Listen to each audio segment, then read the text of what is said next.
international. And our special guest speaker have joined us from the foreign country, Indonesia, the Philippines, the United Kingdom, Malaysia, and the United States of America. Dr. Selamat Widodo from Universitas Indonesia.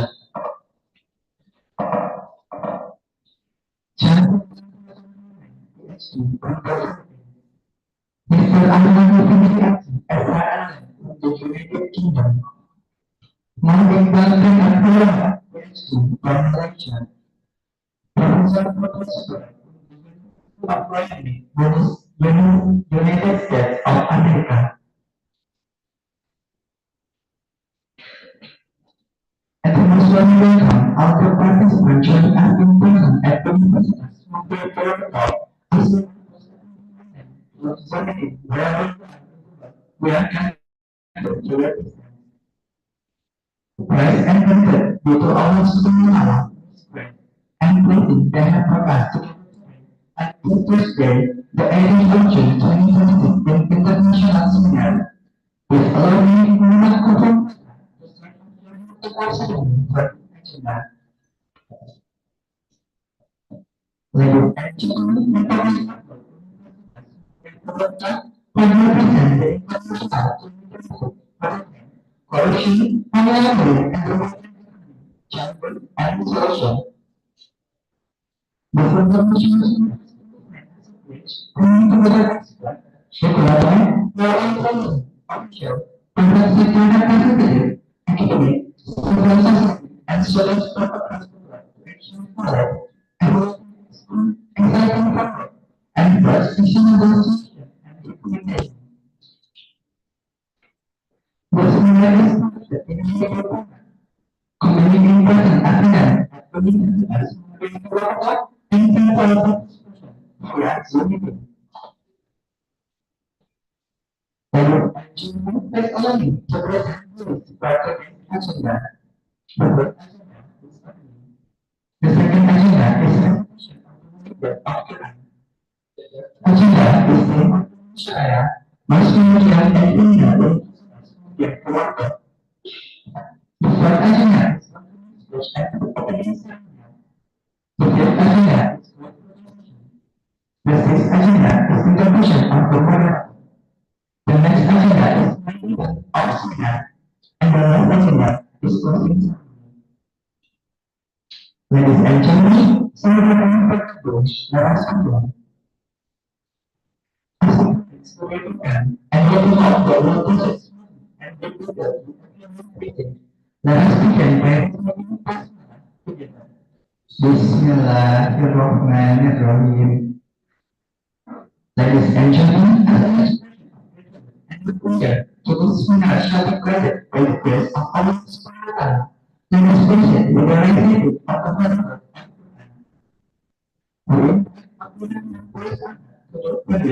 Time to share.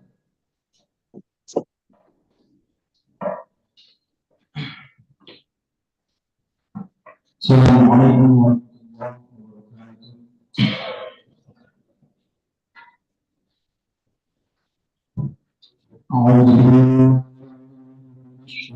wabarakatuh.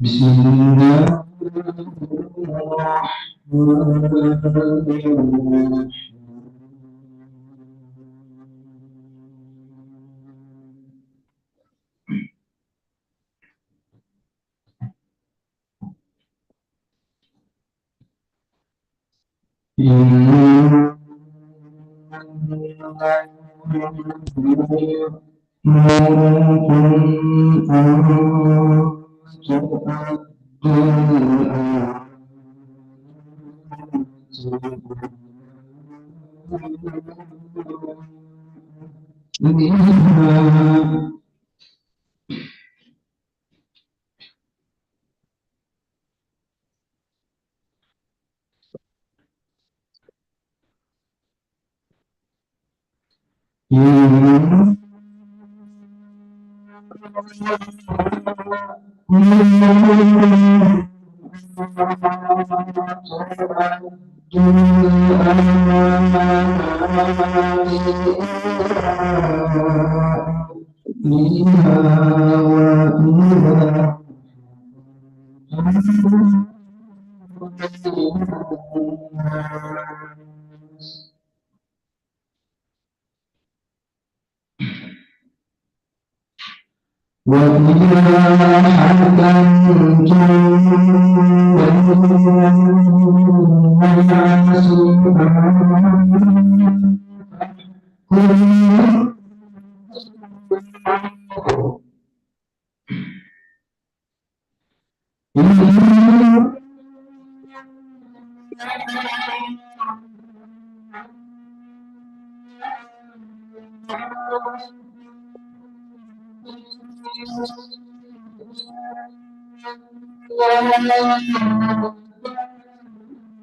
يا hendaknya kami mendapat sesungguhnya Allah sebaik-baiknya Maha Pemberi dan juga semua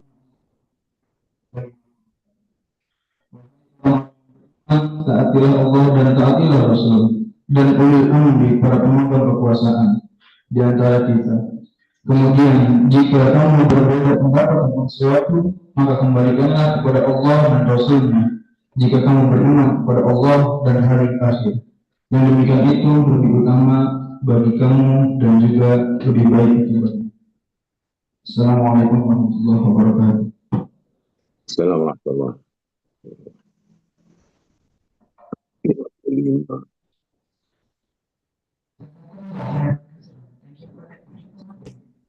And critical presentation.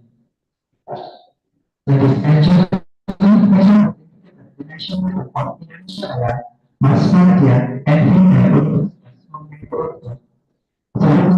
our participant to listen or to enjoy the mass.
Civitas akademika melaksanakan amanahmu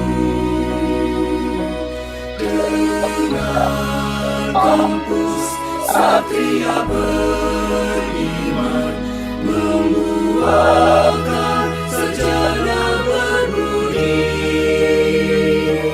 beramal membina masyarakat adil dan makmur diridhoi ilahi maju kembangkan selera ilmu harumkan bhinneka pertiwi suburkan hukum Islamiyah sejahtera umat sabumi ya Allah sudi meneguhkan ikrar dan janji prasetya kami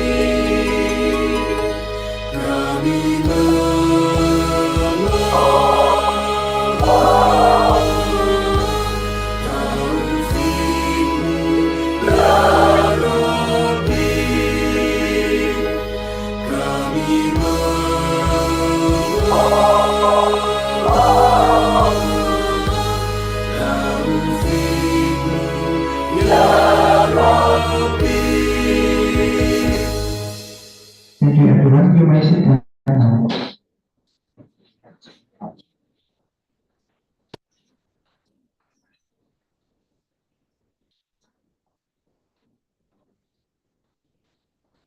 Ladies and gentlemen, for the next agenda is opening speech. Opening speech will be delivered to the state of the county.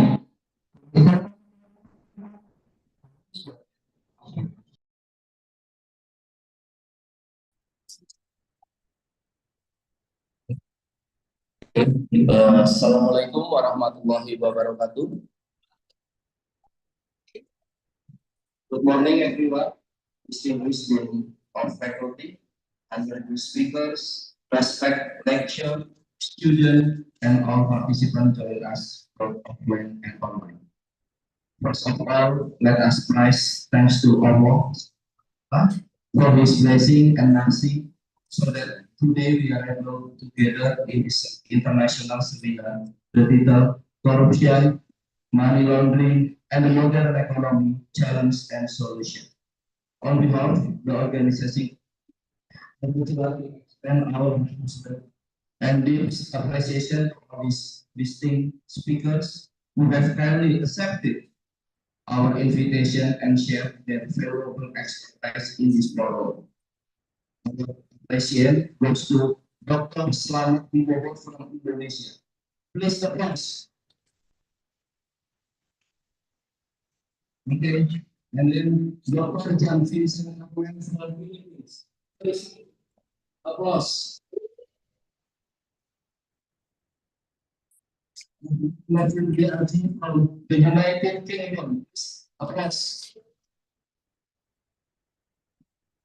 And then Dr. Muhammad from Indonesia. Please applause. And then Professor from the United States of America. Please applause. We are to honor their presence and contribution to this academic event. Ladies and gentlemen, corruption and money laundering remain among the most serious challenges faced by modern society. This crime not only undermine economic stability and public trust, but also weak democratic institutions, social justice, and sustainable development. In today's interconnected global economy, financial crime increasingly transcend national borders and require collaborative international response. Therefore, through this seminar, we hope to create productive academic platform for exchanging ideas, experience, and strategic solution from various countries and discipline. We believe that discussion on legal reform, institutional governance, international cooperation, and financial transparency are essential in strengthening global anti-corruption effort. We also hope the seminar will encourage future collaboration in research, education, and policy development among academic and institutions around the world. My highest gratitude to the all committee member, moderator, and partner who have worked hard and support this event from beginning until today. Your dedication and participation are highly appreciated. Finally, I hope this international seminar will run successful, provide meaningful insight, and contribute positively to the development of knowledge and global cooperation in combating corruption and financial crime. Thanks for your attention. Wassalamualaikum warahmatullahi wabarakatuh.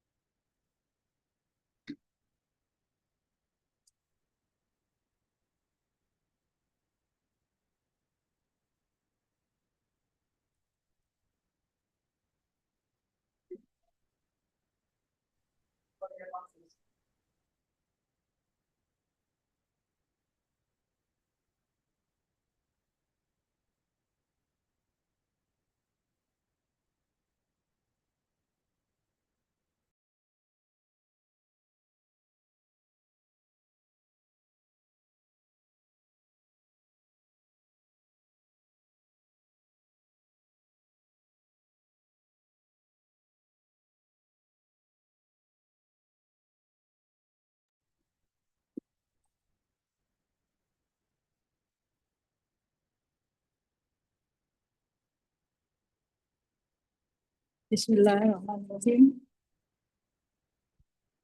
Bismillahirrahmanirrahim. Assalamualaikum warahmatullahi wabarakatuh.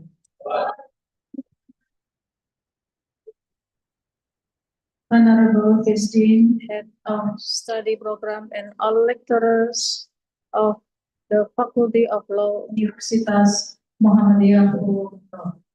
Speakers and distinguished guests, Dr. Selamat Widodo dari Universitas Muhammadiyah Purwokerto, Dr.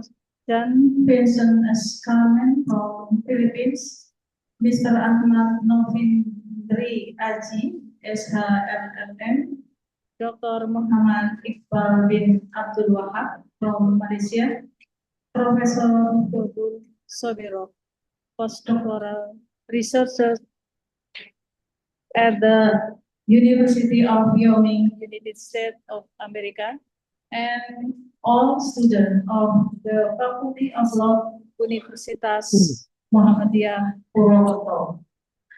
It is a great honor and privilege to welcome all distinguished speakers and participants to this international seminar entitled Corruption, Money Laundering, and the Modern Economy Challenge and Solution, organized by Faculty of Law, Universitas Muhammadiyah Purwokerto.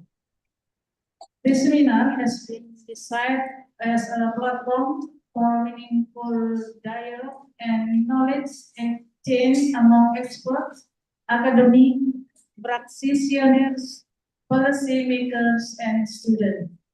From the presentation and discussion today, we hope to deepen on understanding of emerging trends, examine successful regulatory and institutional responses, and identify practical strategies for strengthening anti-corruption and anti-money laundering efforts. We are truly honored to host distinguished speakers from Indonesia, Philippines, Malaysia, and United Kingdom, and the United States. The expertise and experience will undoubtedly provide valuable insight and broaden our perspective and on the challenge and opportunities in combating corruption and money laundering in the modern economy.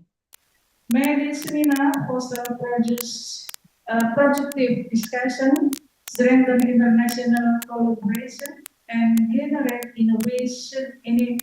innovative recommended contribute to the development of more transparent, accountable, and resilient institutions across the world.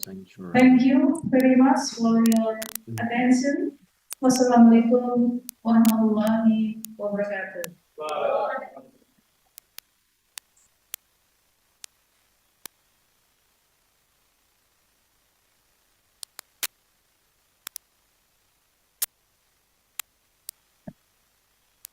Already stated in property of law, rights standards, and further matter of officially documented as international seminar. Ladies and gentlemen, before we proceed to the academic session, let us capture this historic moment together in a group countdown session.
Itu orang di gue peserta.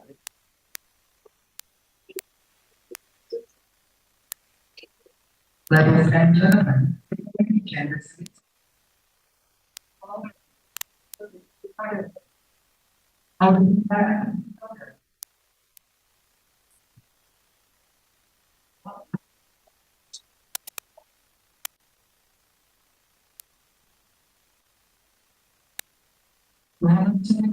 is a famous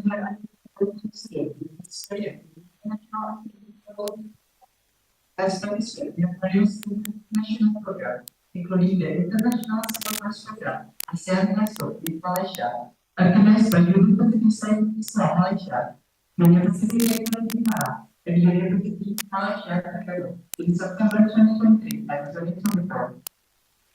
Was recognized as an outstanding participant at the Singapore International Education Summit and Youth Conference 2024 held by APEC, Voice of Future, and EEE College, Singapore, and joining this prerequisite program at the Faculty of Law, Chulalongkorn University.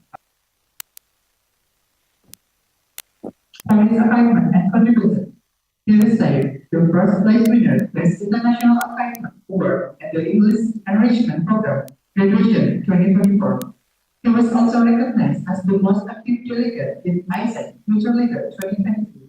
Additionally, as an ISEC coach in 2024, and he also joined elite English Voice and Human Cynthia 2022-2023. Today, to join us as the moderator of this webinar, we would like to invite Muhammad Sulaiman Amin to take over in this session. Please come on.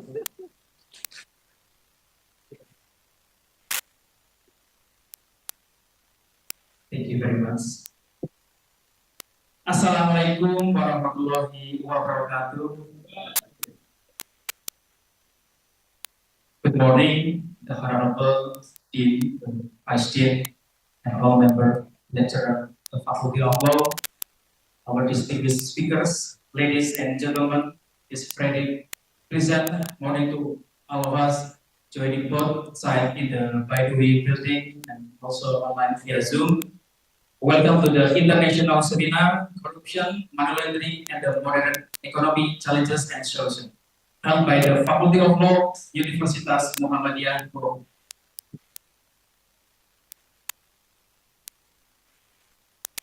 My name is Sotikul. I'm undergraduate law student. Same like all of participants.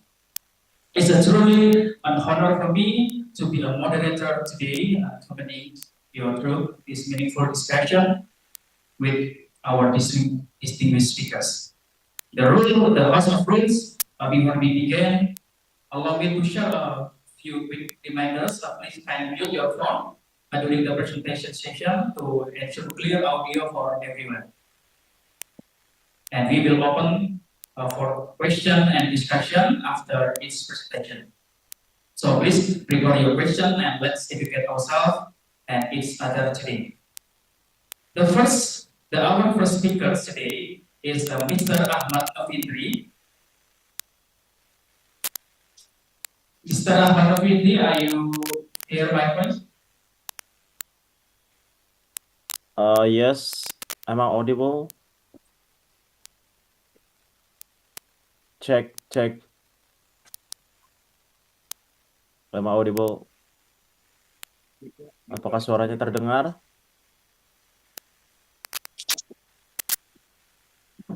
Yes, Check. I can hear. Wait. Yeah, sip. Ya,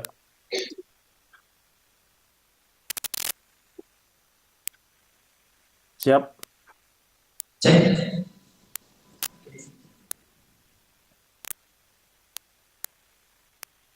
Silakan. Okay. Ladies and gentlemen, Mr. Ahmad Afidri is a PhD candidate at the University of Cambridge and legal professional affiliated with the OECD, with the expertise in anti-corruption law, financial crime, anti-money laundering, environmental law, regulatory compliance, and finance services governance.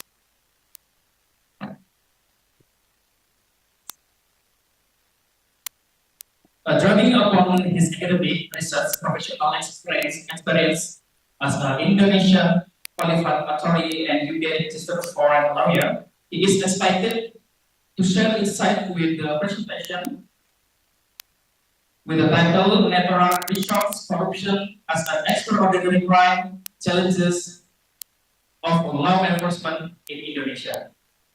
For Mr. Ahmad Afidri, the floor is yours. Ya, apakah slide-nya bisa melalui panitia nggak?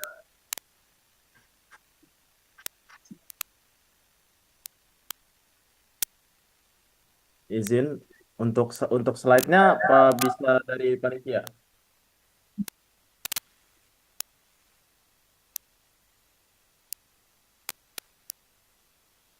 Ya. Silakan bisa diperbesar aja.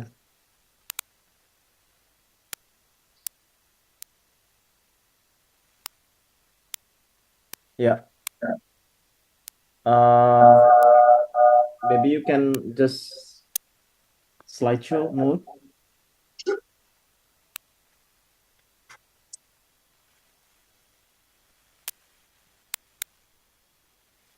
Is it possible to have a slideshow mode? Okay. Assalamualaikum warahmatullahi wabarakatuh. Good morning, everyone. Thank you very much for having me. Good morning, distinguished speakers, colleagues, students, and all the participants that we have today. I'm really grateful and very blessed to be a part of this agenda. Thank you very much, University of Muhammadiyah Purwokerto, for the invitations to speak today.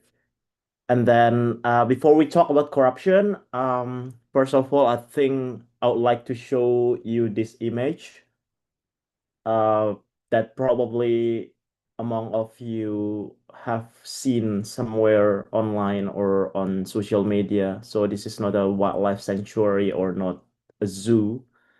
This is an active mining site in Kalimantan. So a few years ago, this video went viral in Indonesia.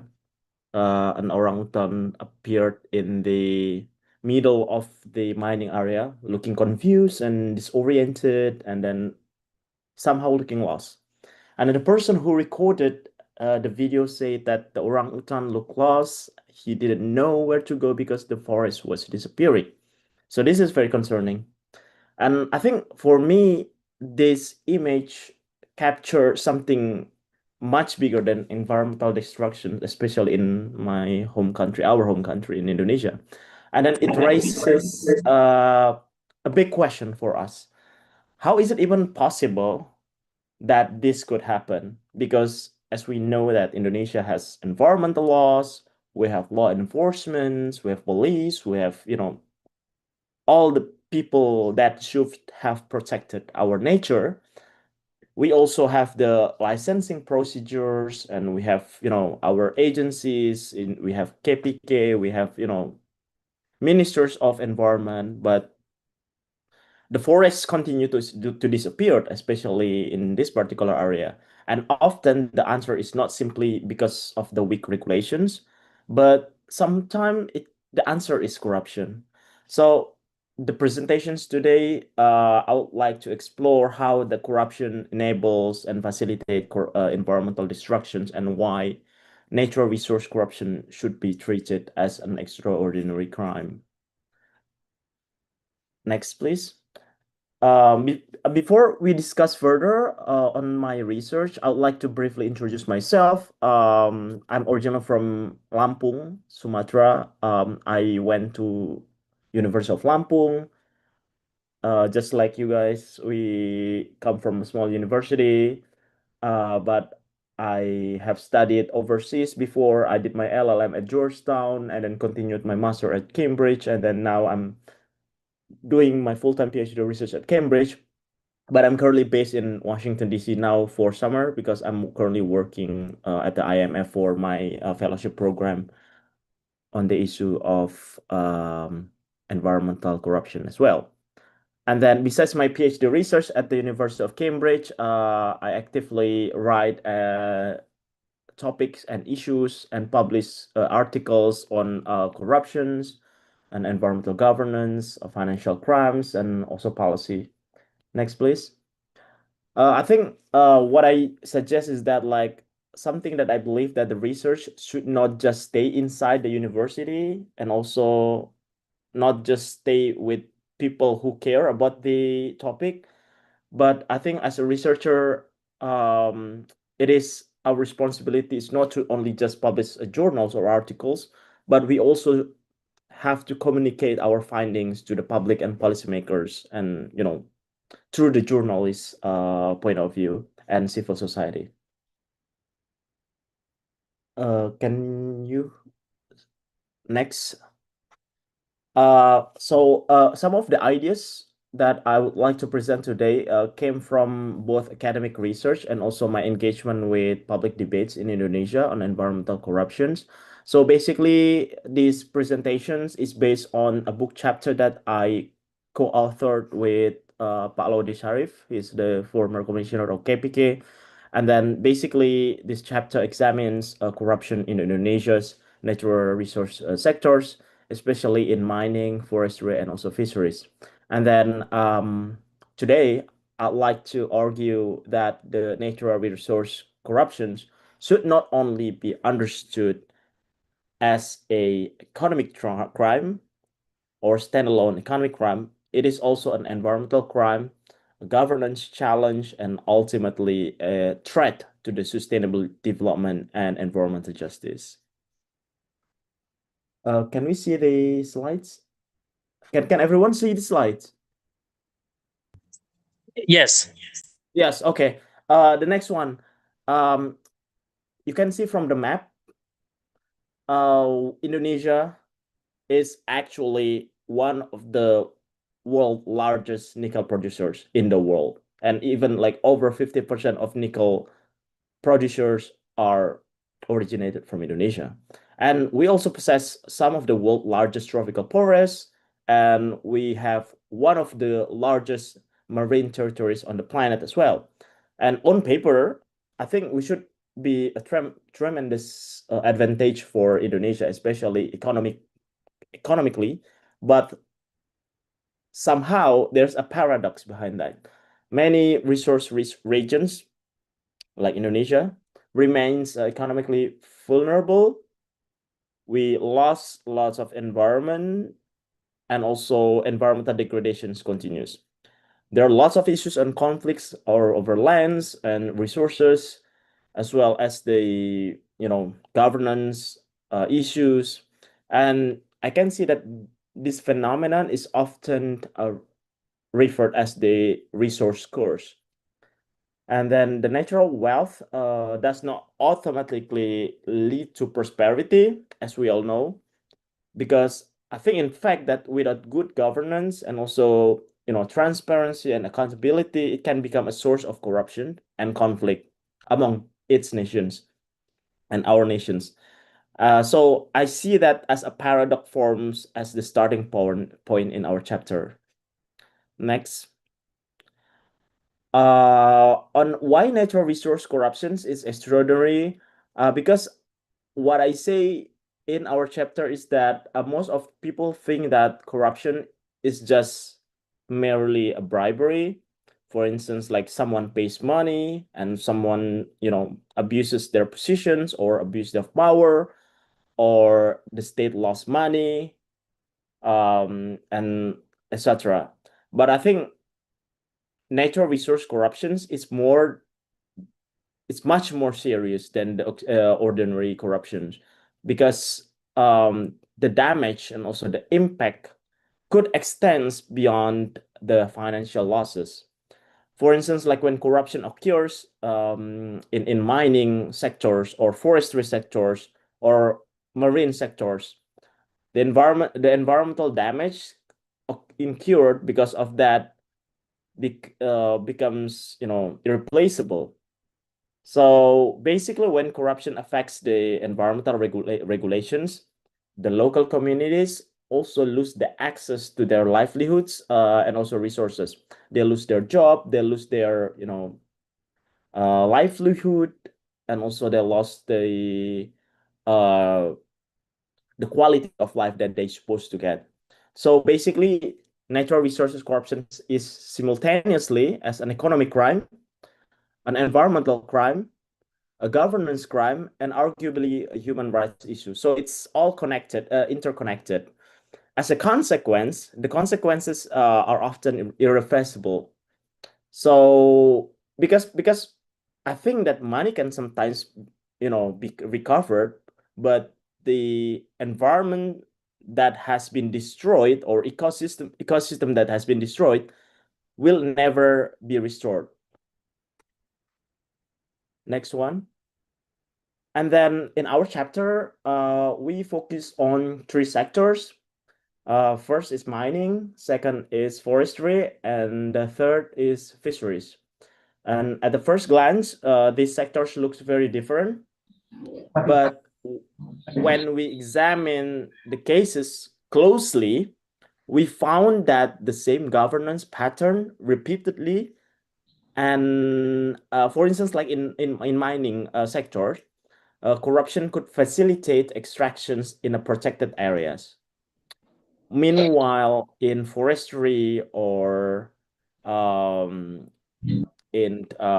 forestry sectors, corruption enables the illegal land conversion or land clearing areas. So while in fisheries, corruption could undermine like the conservation policies in various sectors. So in different sectors, we have different actors, but the same underlying problem. So basically, the underlying issue is the abuse of public authority for the private gain. And ultimately, that the environmental costs are borne by the society as a whole. So everyone gets everyone get the impact of as a result of the environmental degradations. And then the next one, do you think like why this matters, especially for us? Yeah, next. Just to understand, we put it into perspective that to understand, yeah, the next one, the four major corruption risks, why this matters.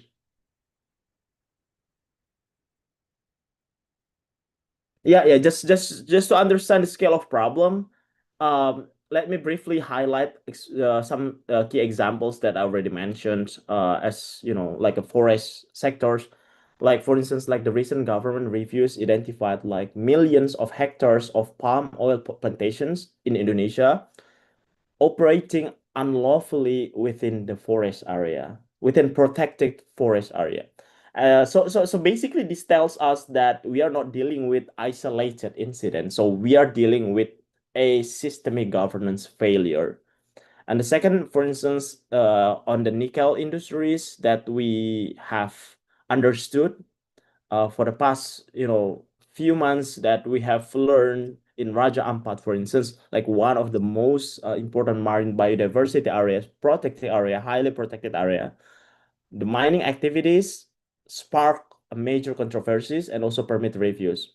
And again, we see lots of tension between economic development and also environmental protections in this case. And then on the other issue of illegal wildlife trade, for instance, the issue is, like Indonesia remains an important source and also transit countries for many protected species. If you see like some of the cases that happened previously in Riau, in Sumatra area, there are a lot of, wildlife trafficking, illegal wildlife trafficking that has been transported around Sumatra and then targeting some of the areas in Indonesia. So basically, these examples demonstrate that corruption is not just money, not just like bribery, but it also directly shapes the environmental outcomes. So as you can see on the slide, that one of the most important finding from our research is that the corruption rarely involves just one individual. So basically, as we know that the corruption is like, multiple effect, right? The corruption has a multiple effect. So instead, corruption operates as an ecosystem that involve the whole system. It involves the political elites, business actors, licensing authorities, regulators, sometimes even law enforcement institutions also involved in the as a part of the corruptions, and they're all become interconnected to one another. So this is why anti-corruption efforts focus solely on individual offenders often, sometimes fail, like oftentimes fails, because the main issue is very structural, because when the system rewards corruptions and ultimately fails to punish it consistently, that corruption becomes like normalized. So that becomes something that is common in the society, right? And then the understanding these relationships is very important, is very crucial, because we want something that is meaningful, something that is tangible for our environment. Next one. Oh no, yes, just keep a preface slide. And then from this slide also, no, the previous one, please, the slide 8. Yeah. We can see that there are four major corruption risks that we have identified across all case studies. Four corruption risks repeatedly emerge. The first is policy capture. This occurs when powerful interests influence law and regulations for a private benefit. We can see like lots of issues in Indonesia when, political party, people in power or authority, they just simply can influence the enactment of laws and also regulations for their, private benefits or their community benefits. So that is not good because that means that they can directly impact to the, to the uncertainty of the law in Indonesia. And then the second of all is actually the licensing corruptions. Permits or licensing become, commodities rather than governance tools. So they try to kind of like trade, the permits or the issuance of the permit for the sake of something that they could take the benefits from. And the third of all is non-compliance. So the companies oftentimes ignore environmental requirements because enforcement is weak and the law enforcement could not perform as it is. And the fourth one is the revenue leakage. Oh, the fourth of one is the revenue leakage. The resources are extracted, but the public benefits disappear through corruptions, tax avoidance, or illegal trade. So these four risks could create a cycle that ultimately undermines governance and also environmental protections. So on the next slide, we can see like an issue from the mining case in Southeast Sulawesi. We can start with the mining. Indonesia's nickel industry nowadays, especially for the past few years, has become strategically important because of the rise of the electric vehicle that requires batteries, right? And then one of the key sources or key materials for the batteries is actually nickel. And it also impacts the global energy transitions. But along this rapid expansion, it also has created a corruption risk. For instance, in Southeast Sulawesi, so investigations by many civil society organizations and journalists, they have investigated something that there are some overlap in permits, and also the mining itself happened or being operated in protected forest area. And the problem is not just like the environmental damage that they have created, but the problem is the governance failure. So the licensing system that should protect the public interest, instead, they facilitate unlawful extractions, and they keep extracting the materials. And the next case is on forestry case. It involves Surya Darmadi. So Surya Darmadi case is perhaps one of the most significant environmental corruption cases in Indonesia, because there are over than 37,000 hectares of forest land that were converted into palm oil plantations, and there are estimated losses exceeded than 78 trillion rupiahs. So this is very important case because it demonstrates how corruption and environmental destruction are deeply interconnected. The other cases is on fishery case. Probably most of you have understood. On the fishery case, next. The third case. Yeah, the after this. Yeah. So this fishery sectors presents a similar story. Like I think a few years ago, our former minister Edi Prabowo was convicted in connections with a bribery scheme involving the lobster seed export permits. At the first glance, I think this appears to be a conventional corruption case, but there's also an environmental dimension in this particular case, because the lobster seeds, the lobster larvae are an important resource of marine sustainability, and Indonesia could produce the lobster larva.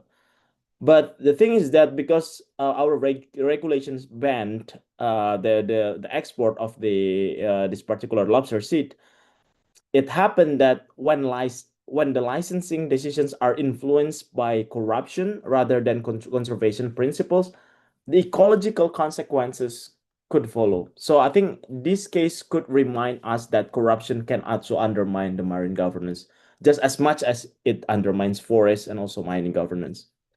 And then the next one, the next slide, please. Why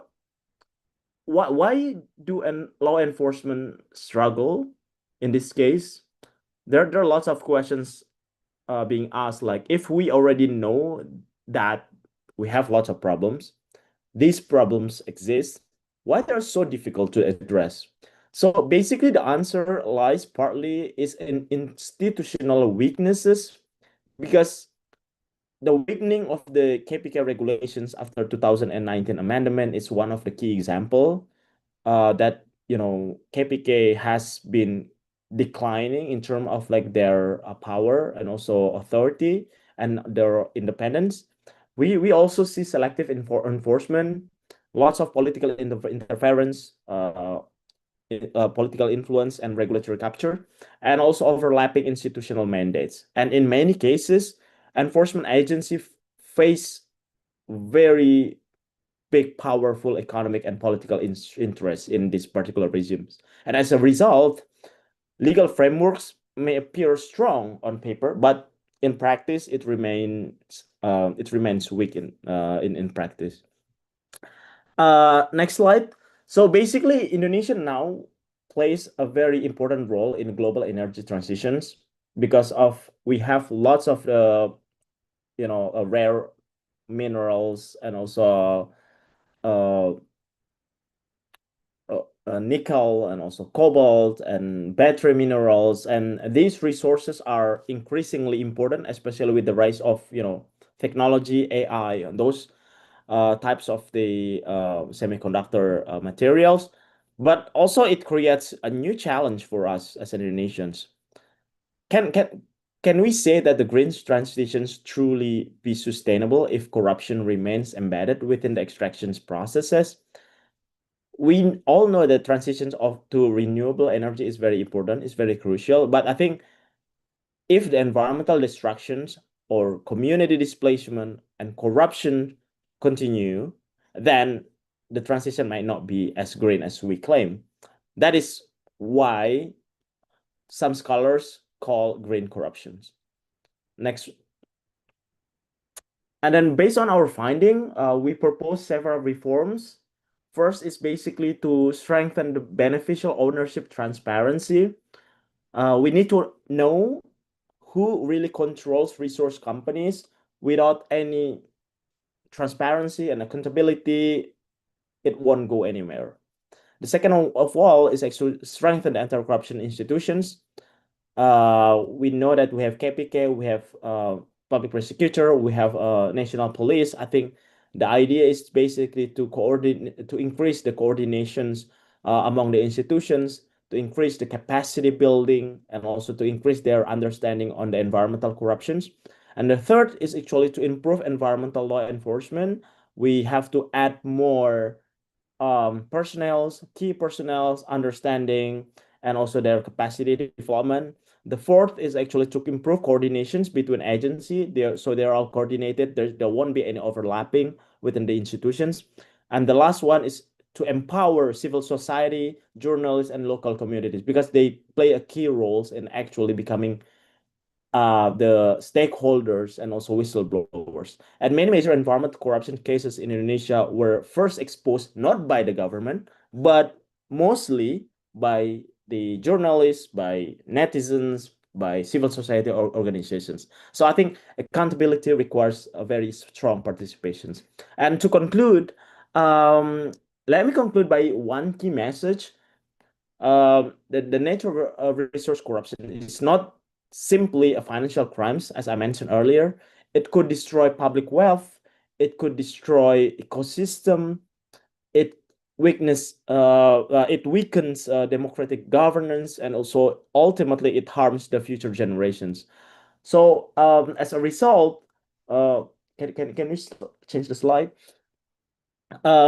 If Indonesia wants to achieve the more sustainable development, and also if Indonesia want to lead, if Indonesia wants to lead the global economic transitions, I think the key element that we have to keep in mind is the natural resource governance must be treated as a central challenge, not peripheral issues, because ultimately environmental protection depends not only on science and technology, but also it depends on integrity, accountability, and rule of law. Thank you very much. Assalamualaikum warahmatullahi wabarakatuh.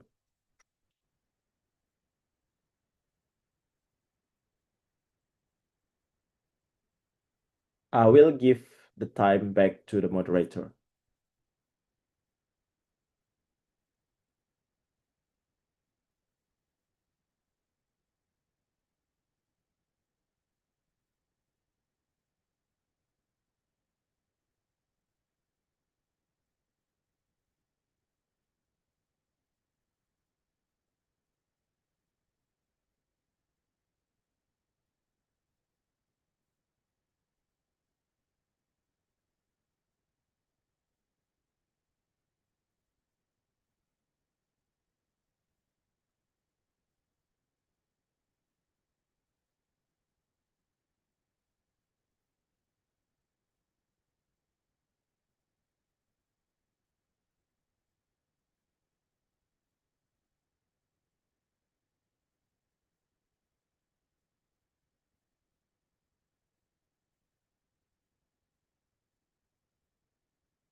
It's muted.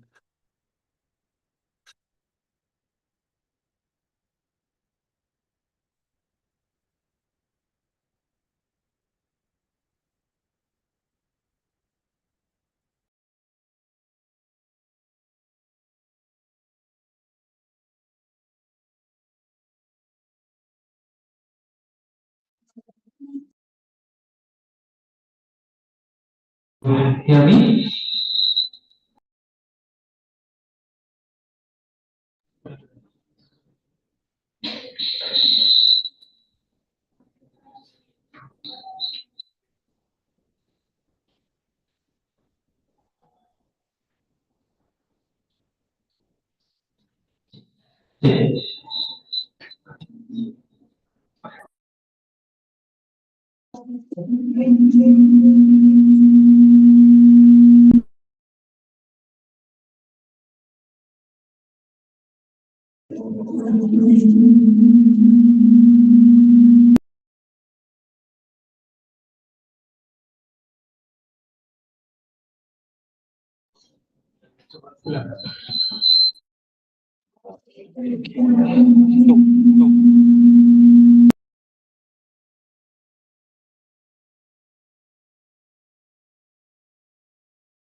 See, Mr. Ahmad, do you hear my voice?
at the UFA NCH.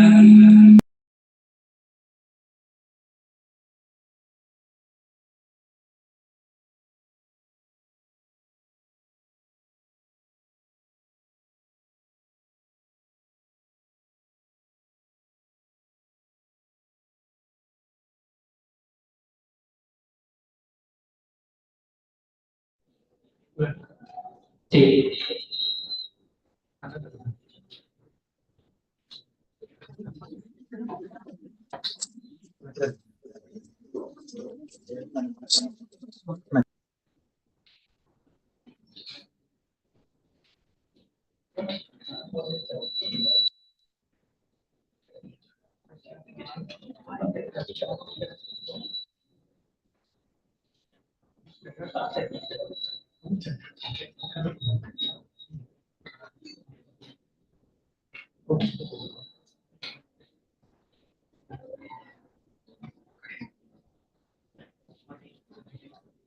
C.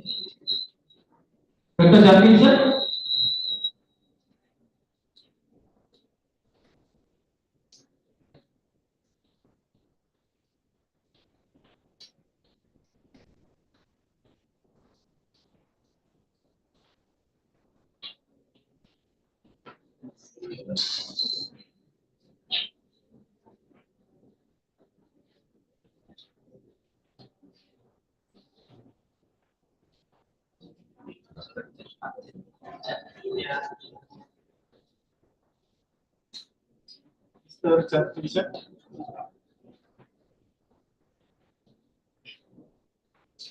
Mr. Jafrison.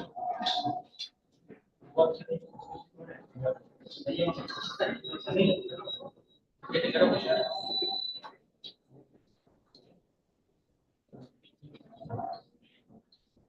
Hello, Mr. Jafrison. You hear my voice?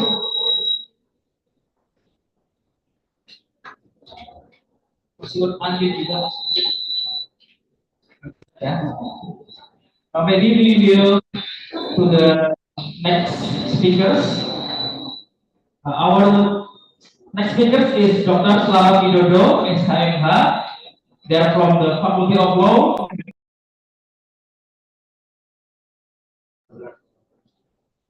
Mr. Slamet has a strong academic and professional background, having completed his bachelor, master, and doctoral studies in law in Properto, and currently serving as a permanent lecturer in the Faculty of Law, UMP.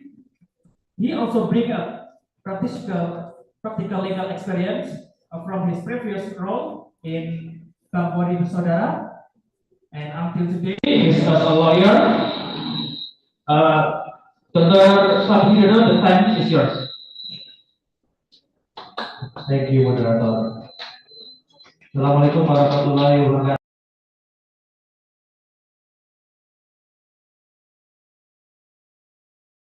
Moderator, Tony. Moderator. Kamu tidur malah Tony ya. Okay. I respected my colleague, Dr. Susilo Wadani, Haribu, my colleague, karyanya saya kandidat doktor.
That Vincent Carpet, can you hear me, Mr.?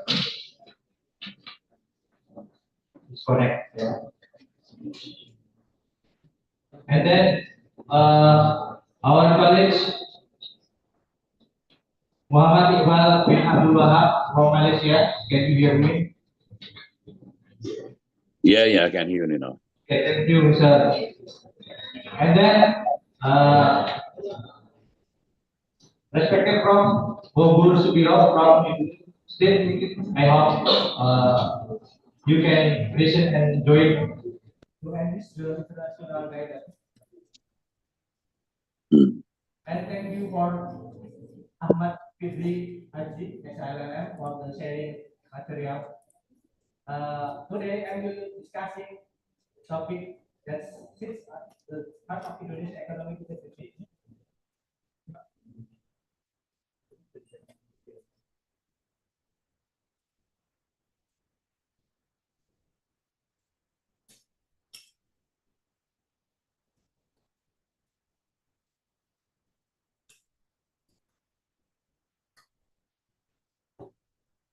The digital asset recovery and anti-money laundering strategies in Indonesia.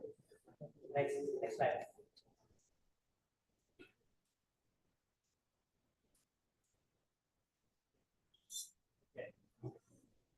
To understand how Indonesian fight financial crime, we must look at the three core pillars. First, the foundation, legal framework that gives us power to act. Second mechanism, technical engine of modern financial investigation, basically the dual principles of follow the money and follow the asset.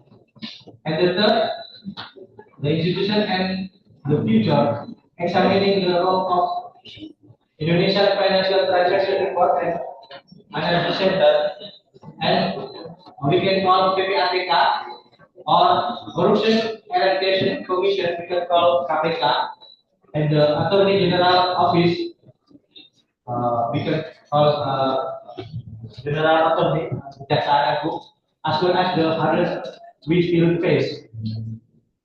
Next. Legal basis. Let us begin with the regulatory landscape.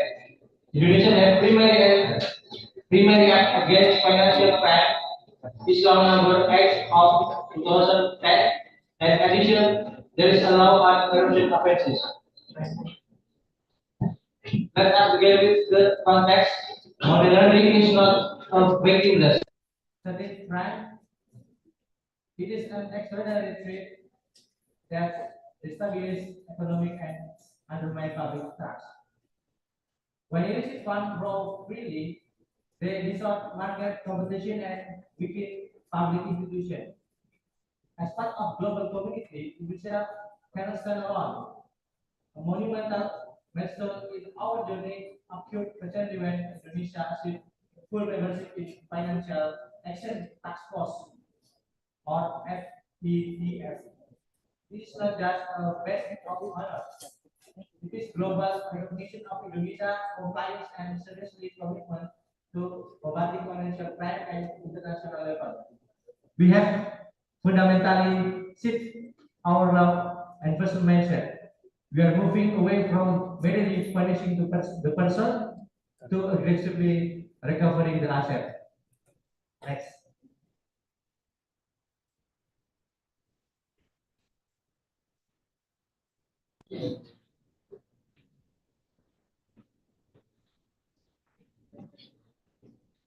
According to this law, money laundering is defined as any act of hiring, disguising, and placing the proceeds of crime into the legal financial system to make them appear legitimate. But why is this a priority for us? It is not just about catching a thief. It is about strategic importance. Anti-money is critical for Indonesian national economic stability. If we want clean investment environment that attract global partners, we must ensure that our financial system are not used to harbor criminal wealth. Next.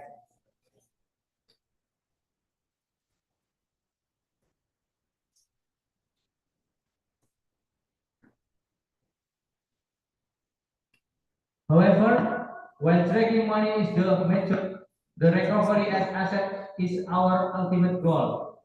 It is follow the assets. This mechanism involves the physical seizure of property, such as luxury real estate, corporate stock, and high-end vehicle. Indonesia, we believe that take profit out of crime the best way to deter future criminal. Next.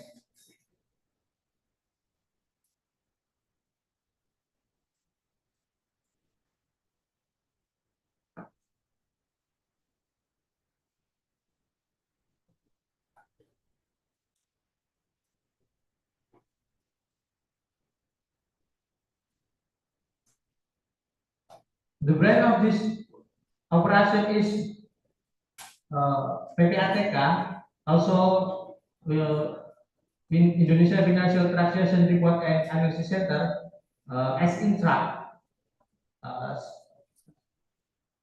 This institution as our financial intelligence.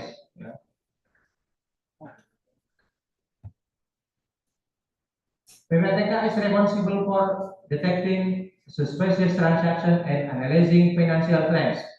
Most importantly, they cooperate with global financial intelligence units to ensure there is no place to hide. Next slide. Next.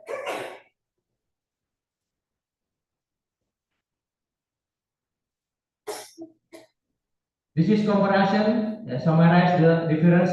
Follow the money and follow the asset network using bank record as the primary tool. Follow the asset is about the tangible property and the recovery of state wealth. Using seizure and confiscation order as the primary tool. One executes the crime, the other repair and the damage. Next slide.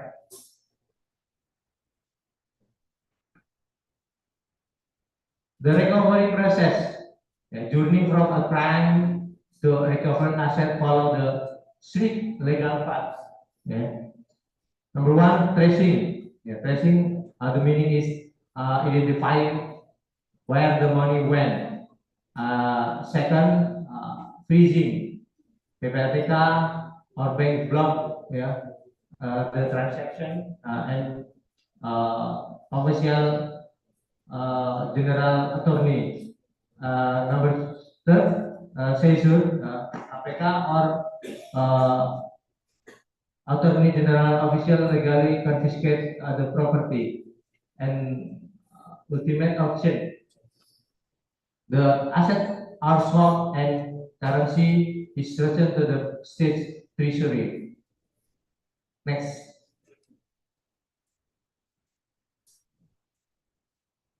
Despite our progress, we face significant challenges. Cross-border complexity, offshore haven still make it difficult to bring asset home.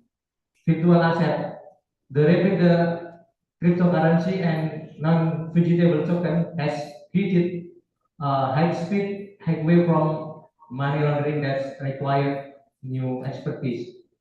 And then legal drafting. We are currently pushing for the asset forfeiture bill or legal drafting asset forfeiture, RUU perampasan aset ya. This is urgent because we would allow to state to seize asset without waiting for years of criminal litigation, focusing instead on the illicit nature and asset itself. Next.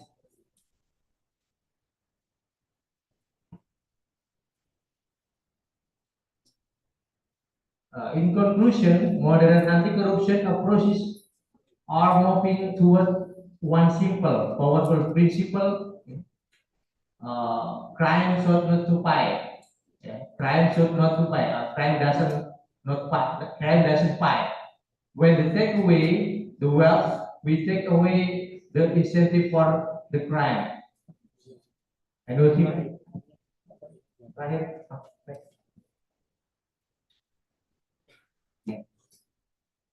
Our mission is safeguard Indonesia financial system one transaction at a time. Thank you for paying attention. The time back to the moderator. Thank you very much, Mr. Slamet Widodo. Now for the next speaker, we will back to the Mr. Chan. Yes, sir. Am I audible, sir? Mr. Chan Vincent? You hear Yes, me? sir. Yes, sir. Am I audible, sir? Okay, directly the time is yours for your presentation. Okay, thank you, sir.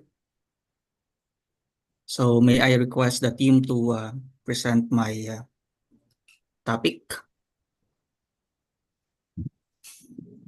By the way, am I audible?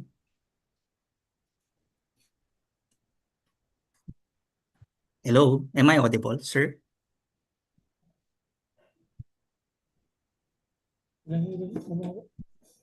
Can you hear me? Yes. Am I audible? Okay. Yes, it's your turn. Okay, so thank you for this opportunity, to be one of your international speakers. And it is my pride, to present this topic titled Corruption, Money Laundering, and the key challenges and actionable solutions adopted from clean countries. Next slide, please.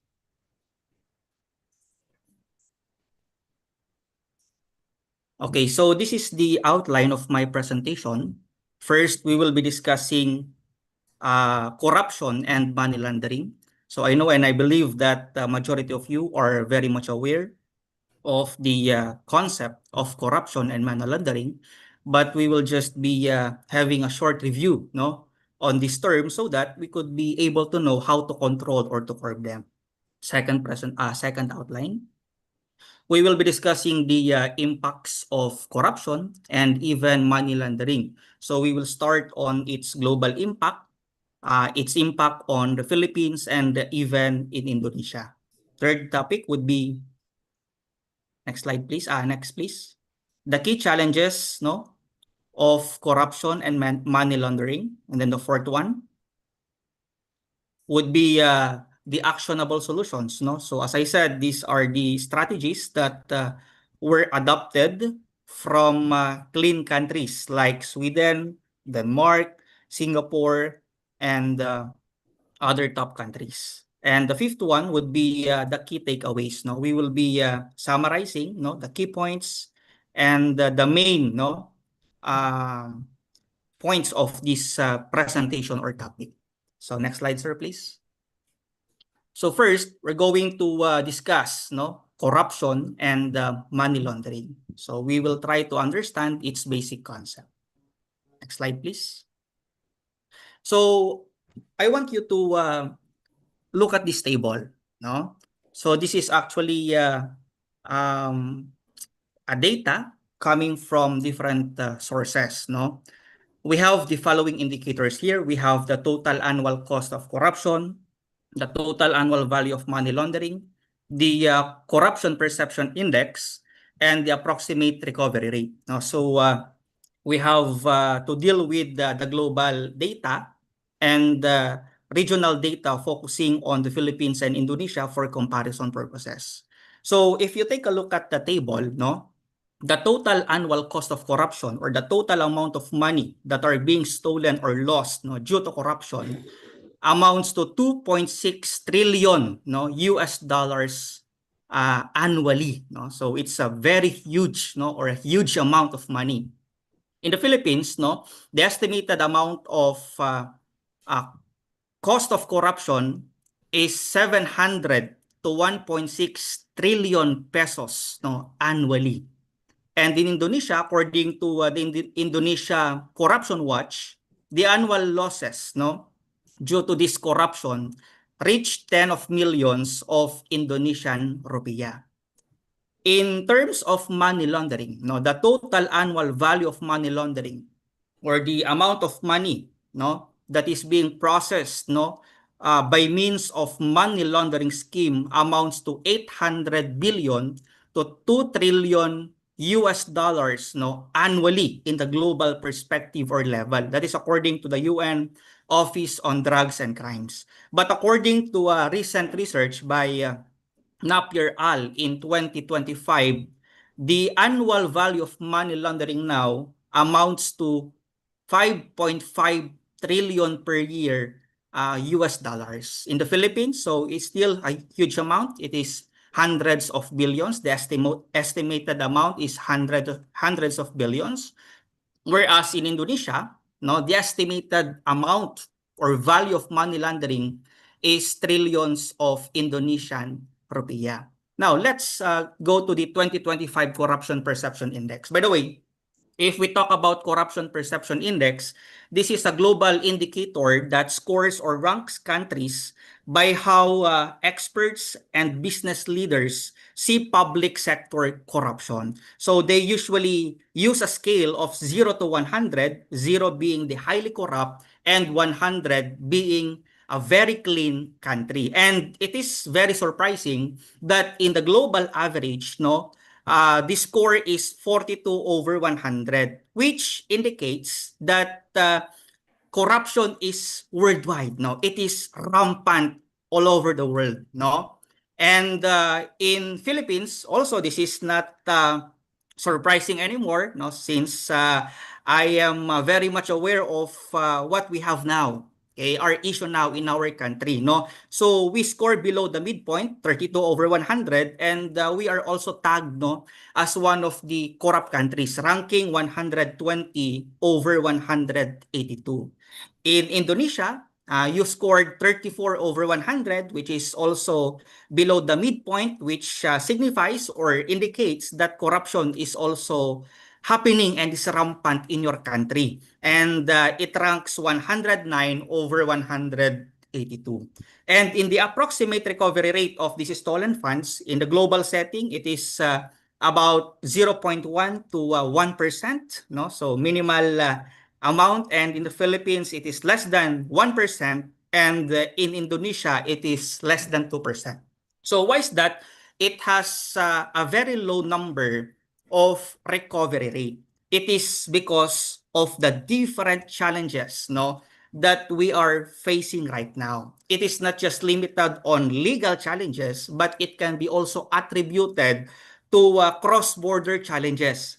Like what Sir Ahmad has stated a while back, that because of the lack of coordination, lack of cooperation with our neighboring countries, recovery of these funds are very hard. Another, it could be attributed to the societal or behavioral challenges. Some people normalize corruption. And of course, it is also attributed to the low income or wages or salary, of our officials. They are prone to be bribed, to be corrupted, to be given percentages by the corrupt officials. And of course, another challenge is the technical challenge. Because of the advances in technology, we have the crypto, we have the digital coin or the Bitcoin.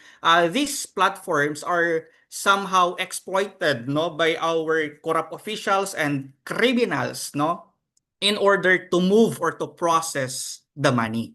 Okay? So next slide, please. So let us now understand the term corruption and money laundering. So according to the United Nations Convention Against Corruption, which we are both member of this convention, they did not provide a single definition of corruption. So they did not provide a single or universal definition of corruption due to its diverse manifestations. It means that corruption may appear in different kinds or forms, in different situations, or in different ways. So instead, they focus on identifying specific acts of corruption that should be established as criminal offense by every member state. So as I said, Philippines and Indonesia both signed and ratified this convention. By the way, this convention aims to bind all member countries, no, to follow the rules, the global standards in fighting or curbing corruption. So instead of focusing, no, or providing a single definition of corruption, they provided forms of corruption that countries should address, no. So for example, we have the bribery, the act of offering or receiving gifts, presents, or any kind of monetary considerations, even embezzlement, and abuse of power, and even obstruction of justice, no. So next slide, please.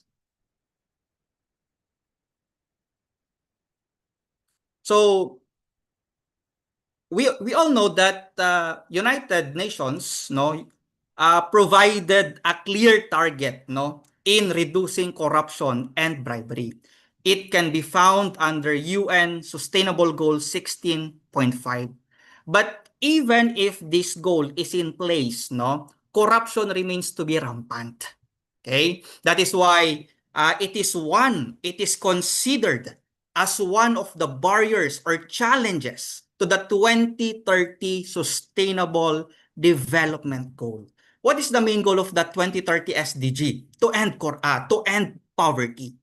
But how can we end poverty if the money that should be allocated for the poor, that should be allocated for health, education, infrastructure, to improve the living of the people, the citizens, are misappropriated, are misstolen? That's why it's time to address this issue, but we cannot address this alone. We need the participation of the people and our neighboring countries. That's why, as I said a while back, this is a very good avenue for us to really address these particular issues. Next slide, please.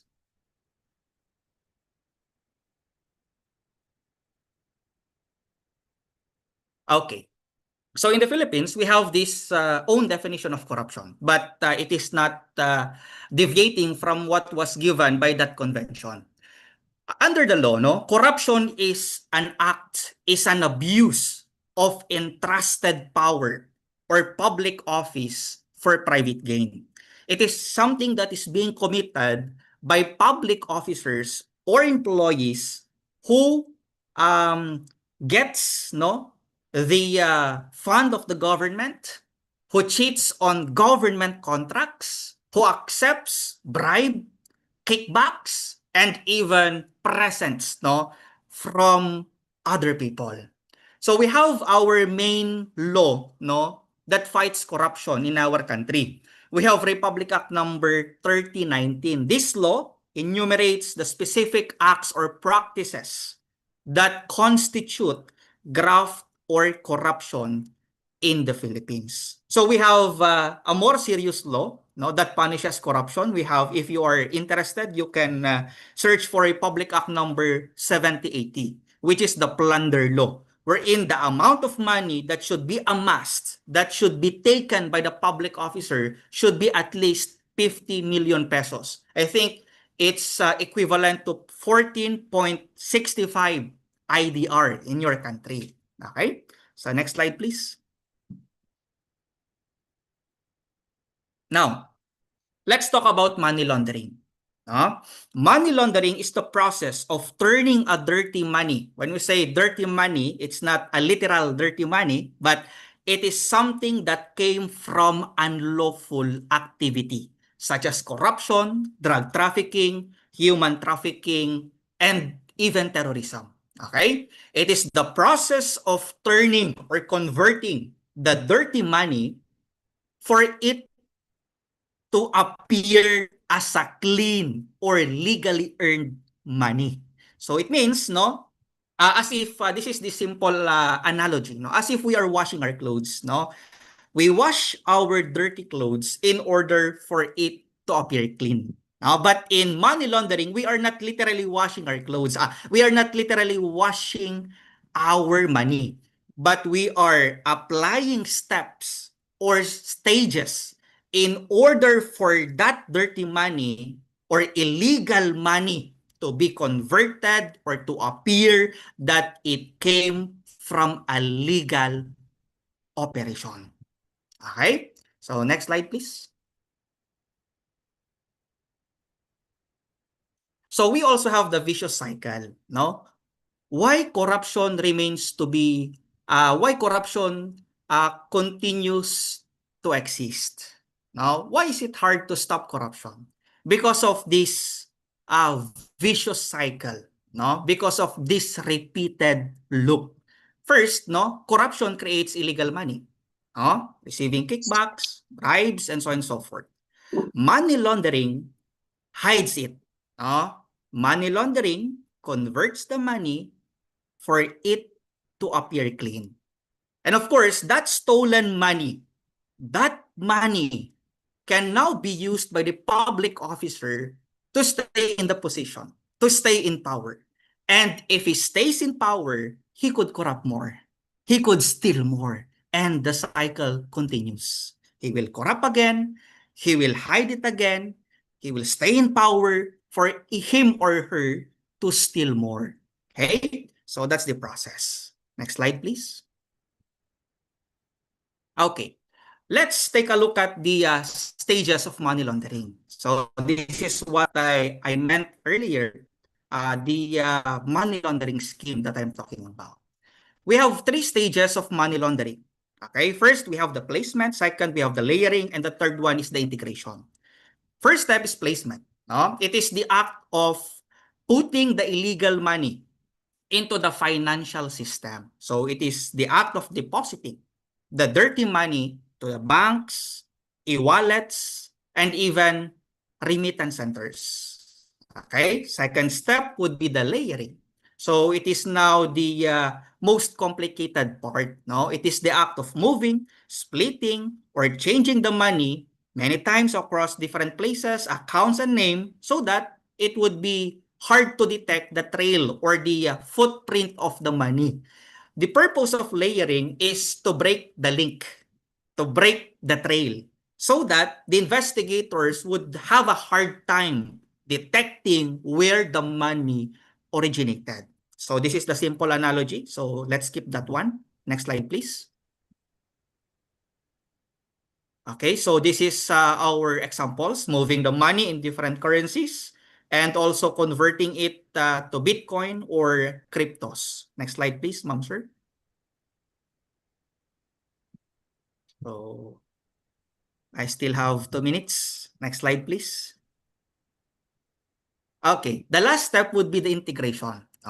So this is now the time that your money looks clean and you could now be able to use it, without the people knowing that it is once a dirty money.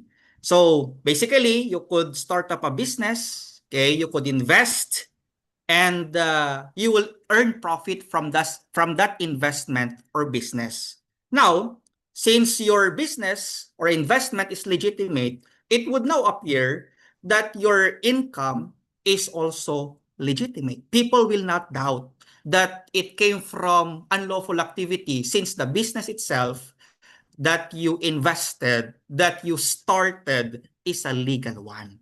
Okay, next one, please. So I think we need to go with the solutions or challenges. I still have 1 minute. No?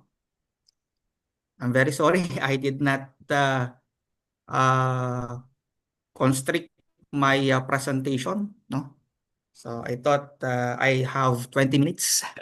So next slide, please. Let's just go on the specific challenges for us to save time for the next speaker. Okay. Next slide, please. So just to give you the impacts, so it slows the worldwide economic growth or the discourages foreign investment, and reduces fair competition. So these are the global impacts, no?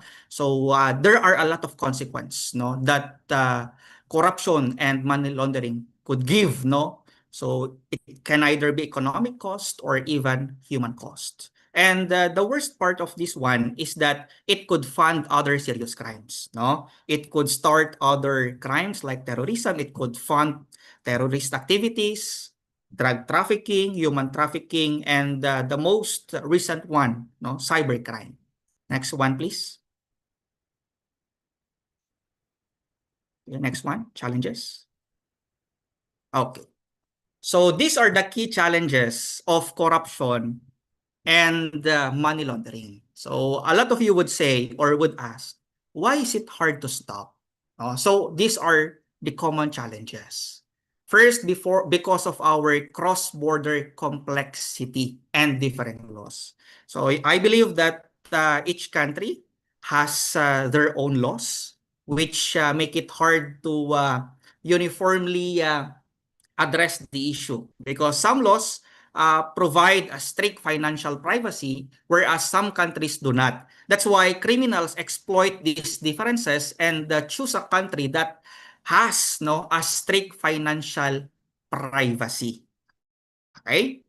Second, technology advances faster than regulation. So sometimes our laws cannot keep up with the trends, with the technologies that offenders use, no, in moving or converting their money. Third, it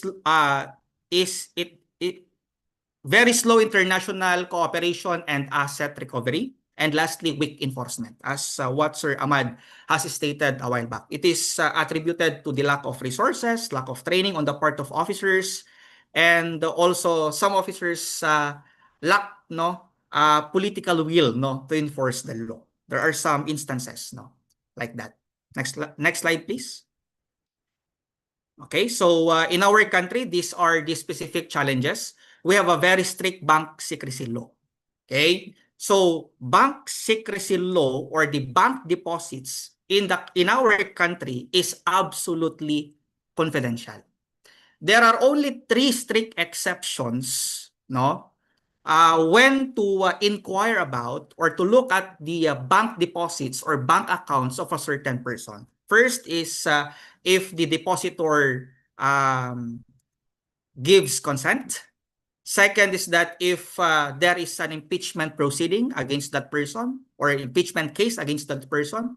And the third one is if there is a court order. Other than that, no person, no government official, no government entity has the right to inquire or to examine the bank account of a certain person. Second, there is a limited technology and no full AI system. Unlike in Singapore, they have a full automated or artificial intelligence system that automatically flags unusual movement of money or unusual transactions. But in our case, we somehow rely on human investigations. That's why there is a lot of delay, when it comes to investigating these cases. Third, SALN is not fully public or verified. So SALN means our assets. All government officials under the law is required or mandated to submit their SALN, their assets, liabilities, and their net worth. However, it is not fully public or verified. It is not open to a public, where public can check or examine. The media and the watchdogs can compare the income versus the actual, the wealth versus the actual income of that person. That's why there's a lot of people saying that as if it's just a mere compliance, because some of the numbers or data that they are being placed in that SALN, in that document, is not also verified. So as if it's just a test of honesty and not a test of accuracy. That's why some officials do not declare their actual assets. Some officials still hide their wealth and assets because it's not even checked at all and open to the public at all. It could just be opened to the public if there's a court order or if that person is under investigation. And last, there is a lengthy legal process and low conviction rate. No, so as you all know, no, it takes how many years before a case will be resolved in court, and only 10% of cases leads to conviction. That's why there is no deterrence at all, right? Those would-be offenders are still encouraged to corrupt, to do money laundering because there is a low conviction rate. No, so that is a big challenge, no, for us. Next one, please. So let's go to the solutions, sir. Solutions. So this is the last part. So I will just be presenting some of the solutions that I have seen, no, from clean countries like Denmark, Finland, Singapore, and even Estonia, I believe. No. First is to have an institutional independence and strong enforcement. There must be an independent anti-corruption body. No? So independent in a way that there is no political interference and they could investigate any person regardless of their position. Next one, please. So ensure fast and fair justice. So there must be a strict limit in resolving or investigating cases of corruption and money laundering. No? And of course, we need to protect investigators and prosecutors. And of course, we need also to give them enough salary for them not to be tempted, no, to bribes and any kind of present to be given to them by any person. Jeff, your time is 1 minute again. Sorry. Okay, sir. Okay. Next slide, please. There must be also a full transparency and open information. First, there must be a digital public procurement. All bids, prices, contracts must be made available to the public, no? So that there would be no secret deals. There must be a mandatory public asset declarations for us to compare the wealth and actual income of the person. In that way, we could be able to flag unusual or unexplained wealth. And it is a way, of course, to boost the trust and confidence of the people to these public officers. So next one, please. Next slide, please. Next, we have also have to improve our technology and smart monitoring. So we have the AI-powered financial intelligence, like what is being implemented in Singapore, and we must also create online complaint system. It must be safe, secured, where people can report cases of corruption anytime, anywhere. Okay? So next slide, please. So there must be a protection and participation, protection of the media, participation of the media, and public education. I think this is one of the most important one, the public education. We must teach ethics to students. We need to change the culture. We need to stop normalizing corruption. No? So we need to teach them that corruption is immoral and an illegal conduct, so that, okay, we would stop voting persons who have records of corrupt practices. Okay, so it could start from us. And lastly, there is a need for a cross-border cooperation, collaboration from the neighboring countries. Okay, so that's it, sir. Thank you for the extended time. Thank you for this opportunity. So God bless us, and that's all for my presentation. So terima kasih banyak. Thank you po, and salamat po from the Philippines.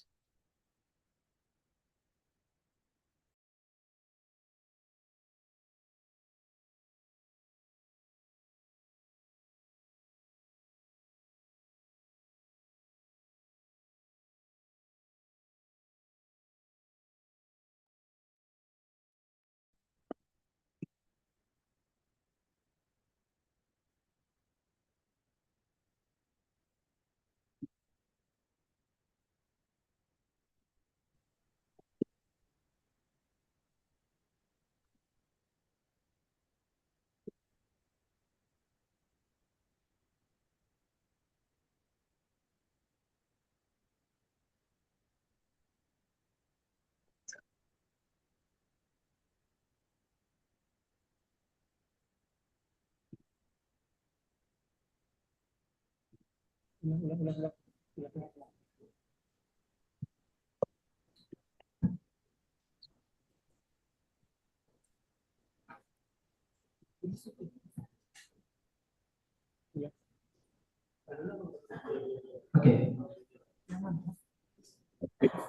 Presenter.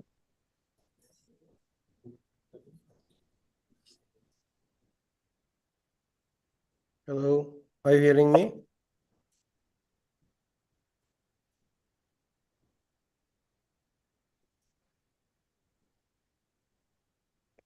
Okay, Prof. Gugur, the time is yours. Thank you. Can I share my screen? Oh,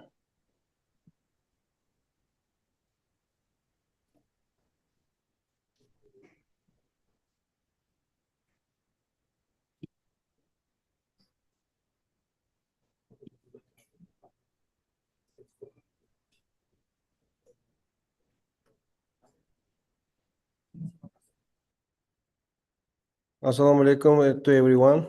I am Bobur Sobirov. Can I present?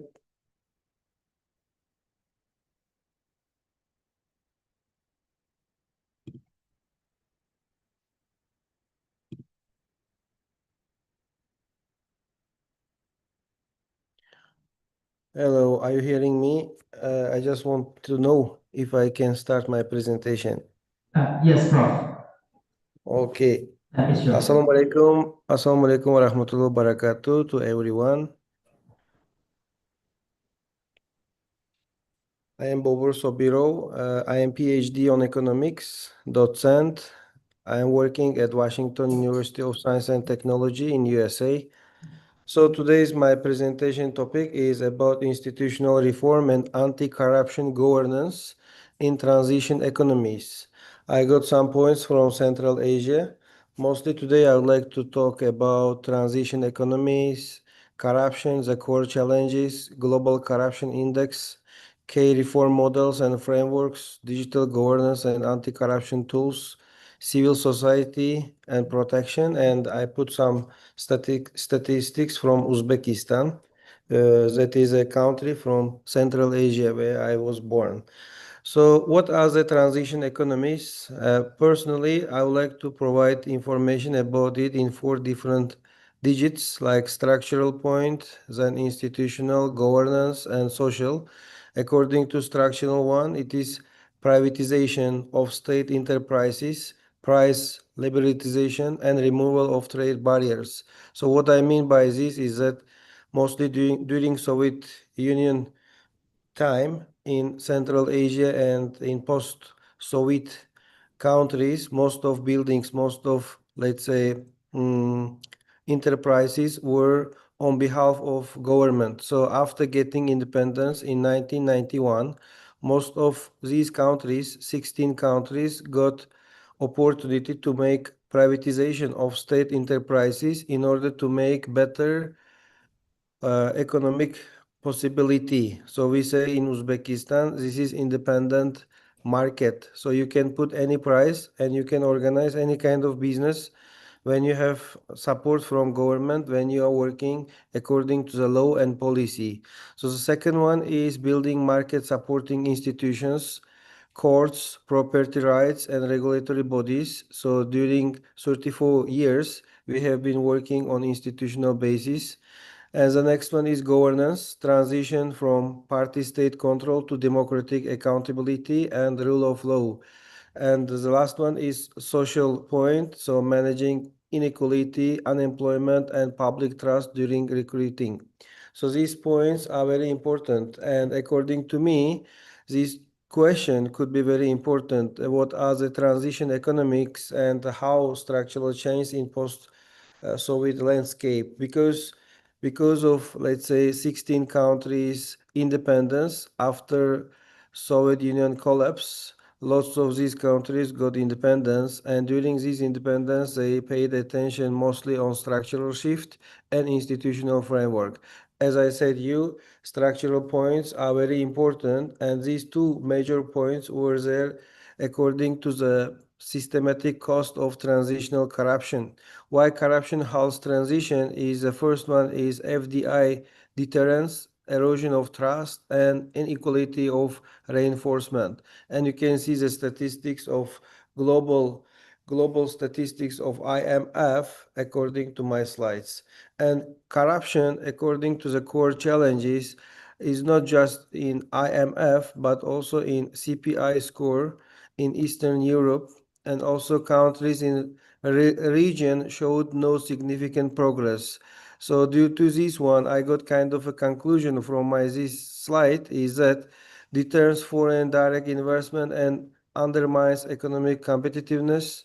Also, there are some points of erodes public trust in state transitions, cars and electrical bodies, and we have deepened equality by diverting public resources to elites. So this is statistics. You can see here countries like Turkmenistan, Tajikistan, Azerbaijan, Kyrgyzstan, Uzbekistan, Kazakhstan, and Georgia. All of these countries speak in the same language.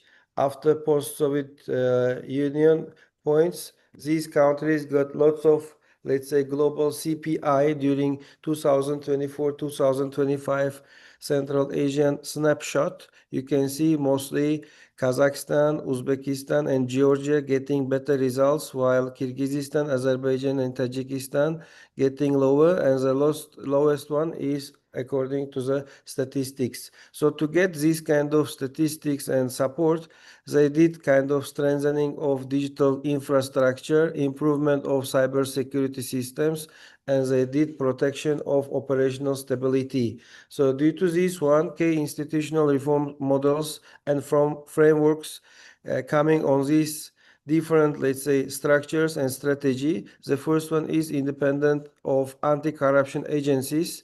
So examples of Ukraine is given, like NABU is one of them from there, and the second one from Uzbekistan, ACA or organization is independent anti-corruption agency.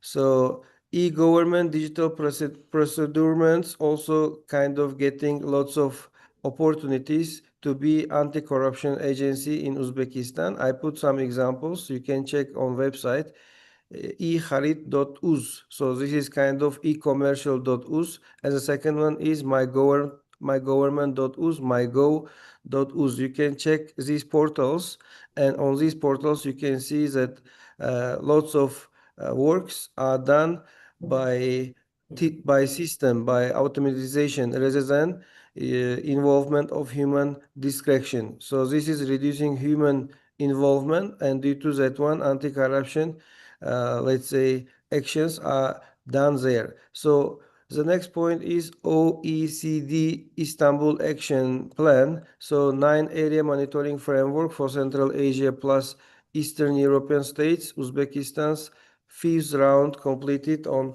November 2024. And the next points are assess declaration systems, framework of UN Convention Against Corruption. There are 190 signatory states already joined it, and also the main point is civil society and free media. So regional civil balance sheet, you can see 2025-26. I put here some countries like Moldova, Armenia, and Romania. They have success integrations and systematic challenges, mostly coming in journalists and independent investigators. They continue facing some severe reporting limits, informants of deficit and centralization, also making kind of problematic issues. And also I put kind of a digital government anti-corruption tools, as I mentioned it before, government portals, procurement platforms, citizen reporting apps like anti-corruption.uz, for example. These kind of platforms and apps helping us a lot to make management of corruption in Uzbekistan and in Central Asia. In statistics, you can see that we are open and we are transparent on statistics and data, and there is kind of AI risk detection, that lots of text data flags and suspicious patterns before audit can automatically or anomaly detected by government, and also when there is kind of a risk, government always report us. For example, yesterday the same happened with our journal. We have scientific journals, and there was a report by government that there is attack on our website, and they asked from us kind of a report. So if we want to get support from government, they always help us a lot. So government technology rankings, Uzbekistan ranked first in Central Asia, and Uzbekistan ranked ninth in globally in World Bank GovTech Maturity Index in 2025. And anti-corruption and reform timeline, you can see that Uzbekistan have been working on this from 2017-18. This is kind of a launch of the project, and then 2019-21 there was the establishment of anti-corruption agency, and after that 2022-24 there was integration of public services. As I mentioned it before in my previous slide, is my.go.us. So all procedures mentioned it here. When I faced one of my friends from Indonesia, she mentioned that it is still problematic in Indonesia, but in Uzbekistan, these procedures is very interesting and easy. So when you want to create a company, even you can go to this platform called my.go.us, and you can create your company in one day. You can get patent for that one. You can get kind of an opportunity to open your bank account and so on during one day. So one day is enough for you. One hour can be all the, let's say, procedures, and for that one, 2025 and 26 is a period of securing ninth position in GTMI globally in order to advance legislative structures and protection of government. So civil society having paid lots of opportunities in different countries. The first one is in Moldova, in Armenia, in Romania, in Georgia. And key challenges in region is according to Uzbekistan CPI 2025, Kazakhstan and Kyrgyzstan, there is kind of a burdensome NGO legislation, and there is a limitation on civic space. And in Russia, as you know, fully centralized government, let's say, control according to media and civil society, and these kind of points are there according to GovTech transformation in Central Asia. As far as I mentioned you, there are lots of users already using platforms by government, more than 10 million users out of 38 million. In Uzbekistan, we have 38 million people, and also there is e-procedure control, as I said you. So when you want to get kind of a government tenders, you have to get it from platform, not from person. And due to this one, Uzbekistan reform timeline has been giving kind of opportunity for all countries to give kind of procedures in order to get better statistics and better, let's say, investment and in anti-corruption actions. So this is kind of my last slide, and if you're having kind of questions, you are welcome, and I am happy to answer to any of your questions. Thank you, guys. Thank you very much, Prof. Kubur Subirov, for the excellent presentation, your insightful discussion on institutional reform and anti-corruption governance. Maybe we will to the next speakers before Q&A session. It is the last speakers. Good morning, Mr. Muhammad Iqbal bin Abdul Wahab. Yeah, Assalamualaikum. Waalaikumsalam. Okay, Mr. Muhammad Iqbal bin Abdul Wahab is the senior lecturer from the Ahmad Ibrahim Kuliah of Law, the International Islamic University of Malaysia. To the short introduction, Mr. Muhammad Iqbal, the time is yours for presentation. Thank you. Thank you very much. Bismillahirrahmanirrahim. The deans of the faculty, the vice deans, professors, colleagues, and of course students of the Fakultas Hukum Universitas Muhammadiyah Purwokerto. Assalamualaikum warahmatullah. First and foremost, I would express my gratitude and thanks to the organizing committee for giving me the opportunity to share my thoughts and also highlighting some points in relation to the issues of corruption. And my focus is, of course, in Malaysia. And thank you so much. It's just wonderful to be able to know and also to get a close contact with our colleagues from the Faculty of Law, Universitas Muhammadiyah. I've been to Indonesia and related myself to many of the institutions. And this is another institution which make me feel very good. The topic itself is, of course, is a very serious one. And I see that many of our friends and my colleagues, professors, have highlighted and also shared their opinions with regards to the issues of corruption, money laundering. And I think it is in Malaysia, corruption is now the number one enemy of the state. Before we have some few issues on activities trying to overhaul and overthrow the government through forces and things like that, but that was very long time ago. And after that, we have issues of drugs and also things related to that. But now I think it's corruption. Just like our friends were saying just now, meaning and also definition. So I share the same sentiment, feeling, and understanding with regards to the definitions. I see that when it comes to approaches in curbing, minimizing, suppressing, and eradicating corruptions, money laundering, activities of that nature, which is detrimental to the society and also to the state as a whole, there's not much difference, see, from one jurisdiction to another jurisdictions. But I started to believe that strong laws is one thing, but there's another very important point, the temptations towards receiving and involving oneself into activities like this.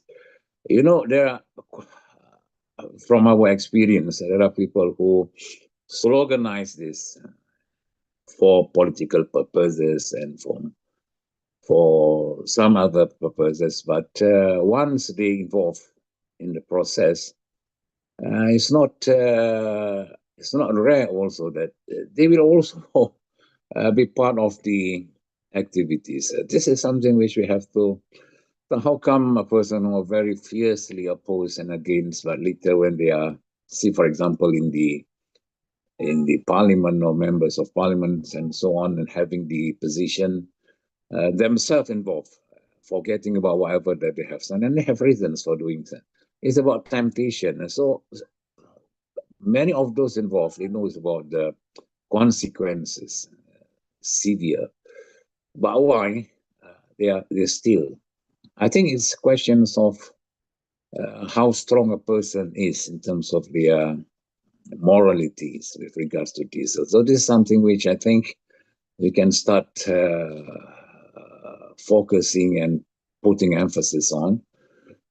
It's not easy, but we should try from the very early stage of their process of learning in schools and also in the universities, of course.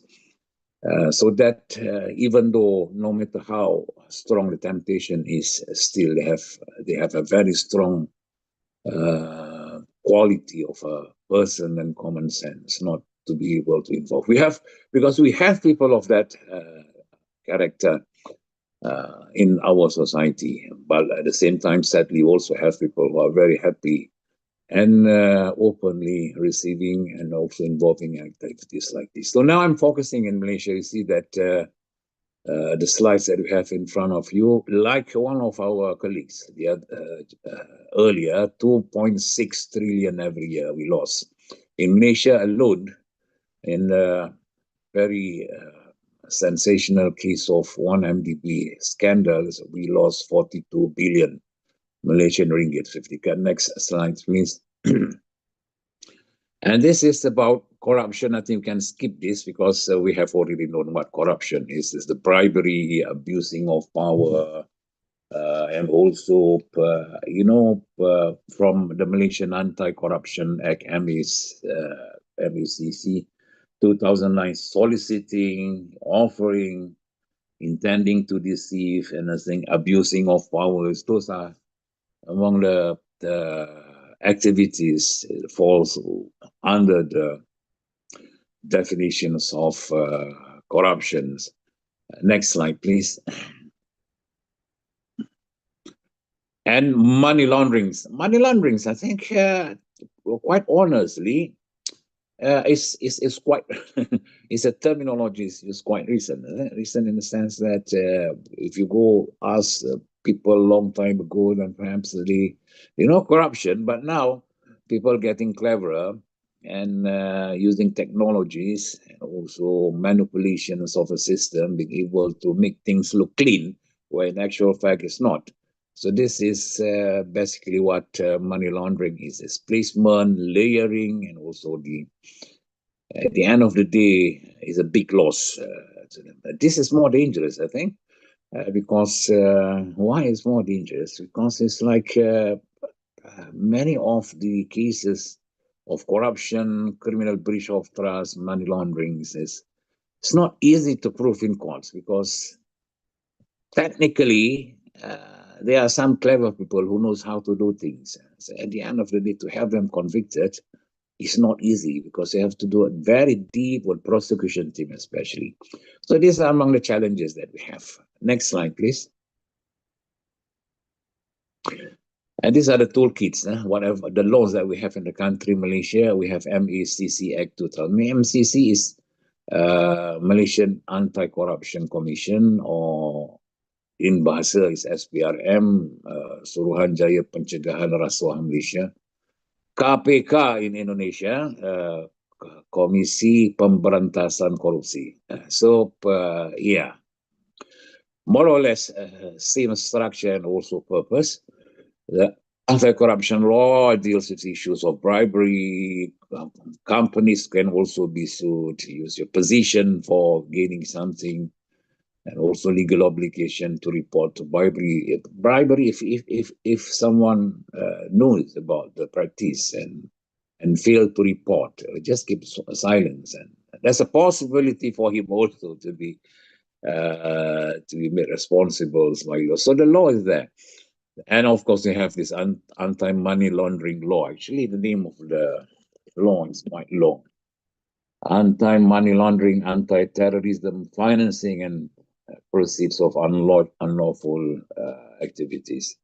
So this is also one, especially on money launderings, like we have already said. And in addition to that, also we have the penal code, more laws for criminal activities that we have. It's just like the KUHP in Indonesia. This is a Malaysian penal code. You have section 161 to 165 on issues of public servant corruption offenses. And then, of course, 409, criminal breach of trust. This is criminal breach of trust is more specific in the sense that you have been given the trust to look after wealth, assets of someone or for the state, but you manipulated it, you treat it as your own assets, and of course, then you can be charged under this section 409. We have to prove that there's an element of trust, dominion over the property. And section 214, assisting a criminal to escape justice and all these things. Sometimes a person can be charged on not only either one, but on many, on each and every one of the laws that we have, depending on the circumstances and also the manner in which the criminal acts are done. Next, so we have a structure, we have the laws, we have a strong one, just like in other jurisdictions also. But now the issue now is how effective are they? And before we go there, we go, who enforces this? Of course, we have again, KPK, investigation very serious one, actually. Serious in the sense that they are very active now, especially when the present government, the Malaysia Madani, under the leadership of Dato' Sri Anwar Ibrahim, has repeatedly emphasized the importance of being clean. So corruption has always been one of the main objectives of the government. Corruptions, to eradicate corruptions, I mean, and minimizing these practices. As a result of that, the MCC has been given the responsibility and also authority, and they are now very active. So we have to be very careful as nations. And of course, the Bank Negara. Bank Negara is the state bank, is the national bank of the country.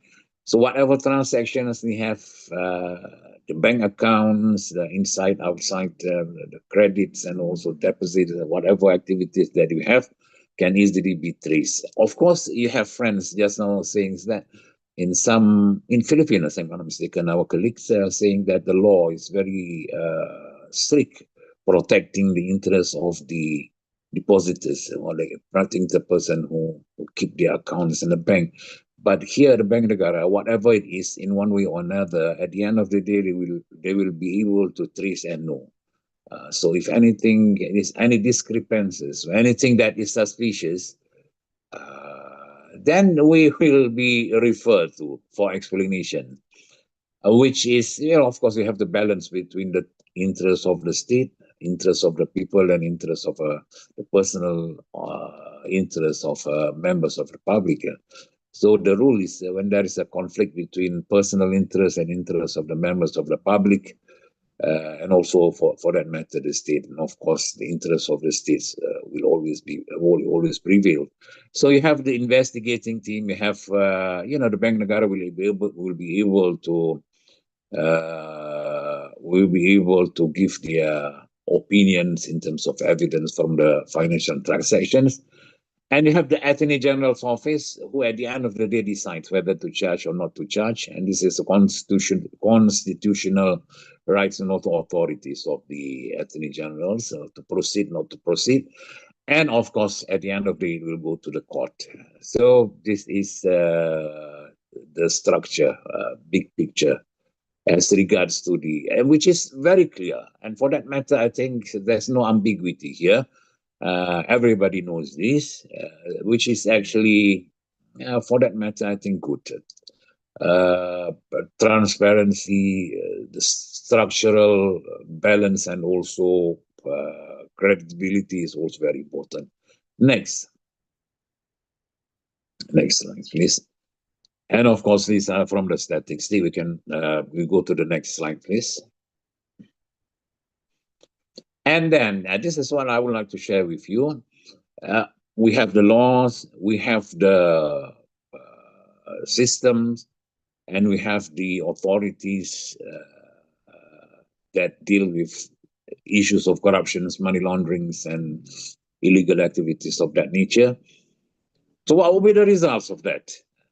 What will be the results of that?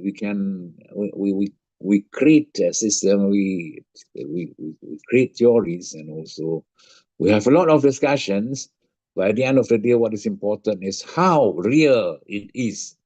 And now I bring you the interesting part of my understandings on this. Of course, my students here, Mr. Shamreda, he is the one who actually assisted me in doing researches and getting the details of the case. So I'm sharing with you these, the 3 cases that shook Malaysia and also the world, of course. I think you can go to the next slide, please. This is the former Prime Minister of Malaysia, Dato' Sri Najib Razak.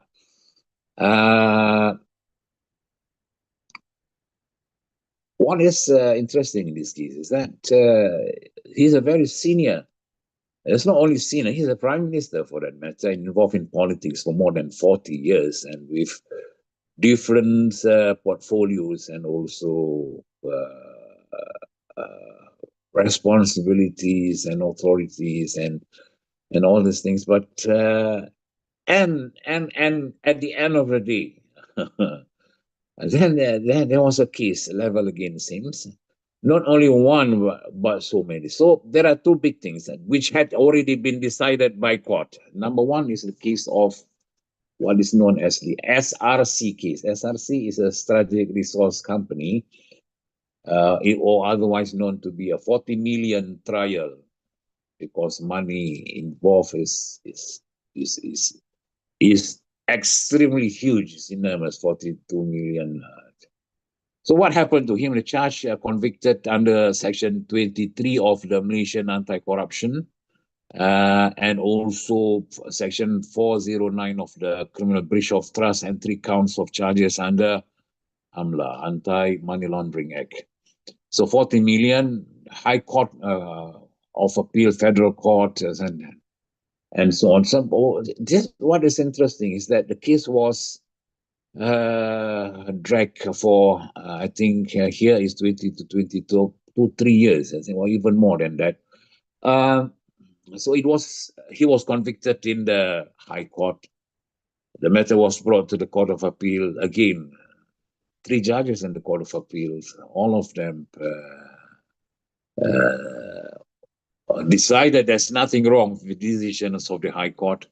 And the matter was then brought to the Federal Court, the highest court, with 5 extremely experienced and senior judges of the country, and all of them unanimously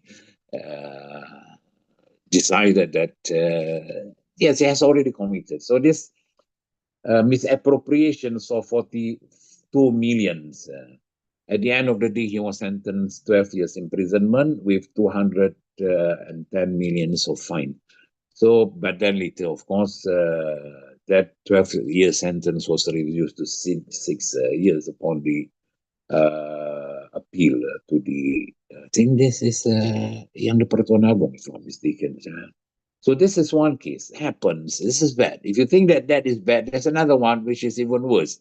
This is what you call as one MDB criminal. But before that, let us try to understand the severity of the case of SRC here. So there are 3 lines of arguments. Arguments on the part of the accused person, the appellants in this case, that the then Prime Minister of Malaysia. He was actually trying to argue by saying that, well, the money in his account was actually a donation. Second, it's donations from Arab Share. And he was also actually said he has no personal knowledge. He did not benefit from the money that is just is in my account. And also he was actually explaining that this is for national interest. His action was driven solely for national interest rather than personal. So these are among the 3 main contentions on part of the accused person in this case, which all of them were rejected. And like I said, you have one, of course, High Court decision, 1 judge, you have 3, 8. So all 8 judges from the trial court to the Court of Appeal and the Federal Court decided unanimously. Now your time is 2 minutes. 2 minutes. So that, and at the end of the day, this is the judge saying that this is the national interest decision. And why it is national interest, in the sense that he was actually arguing that he is doing this for the country. But like I said, when there's a conflict between your interest and interest of the members of the society, will always prevail. And the second one is the MDB. MDB is the recent one, was decided December 2025. And again, this is what is known to be the 2.28 billion case. So it's even worse. So he was charged with 4 counts of abuse of power, 21 counts of money laundering, and he was convicted on all the 25 charges, which is very interesting. And the judge in this case, Dato William Colin Sequeira, was very strong in his judgment and signaling a very serious attitude and also approach that is now in place from the authorities with regards to this. And the decision was based on prosecution of its case beyond reasonable doubt, according to the judge, dismissing the claim that the charge was politically motivated, because he was claiming that it's politically motivated because he lost power in 2018, and then you have a new set of members of government in place, and as a result of that, this is one of the arguments. And the scale of the crime, according to judge, is the world largest kleptocracy, and which make made Attila the Hun look like a choir boy in comparison. This is what judge says.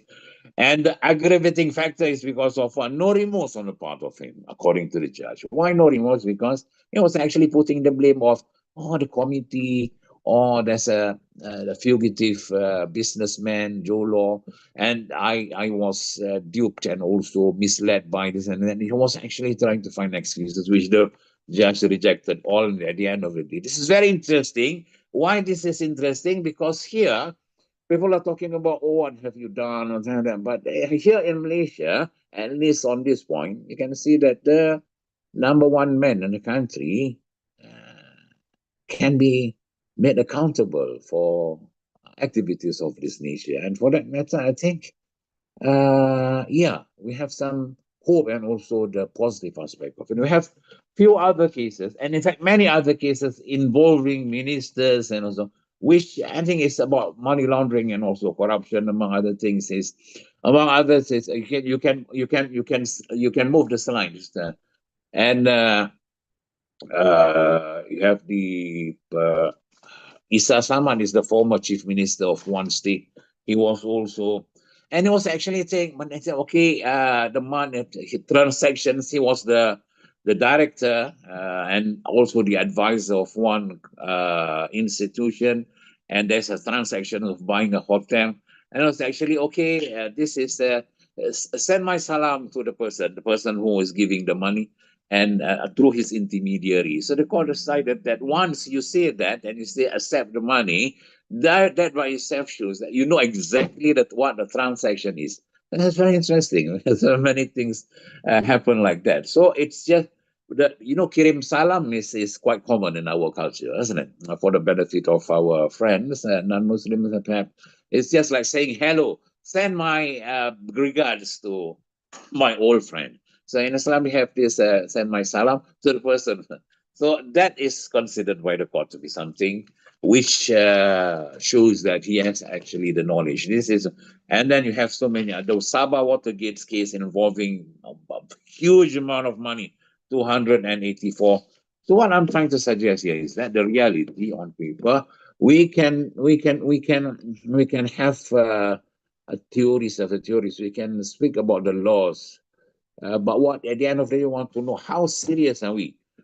So for that matter, I think, we can, in Malaysia, at least we can prove, we can show that we don't have to prove anyone actually, or we can send a message to the members of the society, especially the very important person, that if you involve in activities and the possibility for you to be made accountable is there. Yes, I know time out. It's just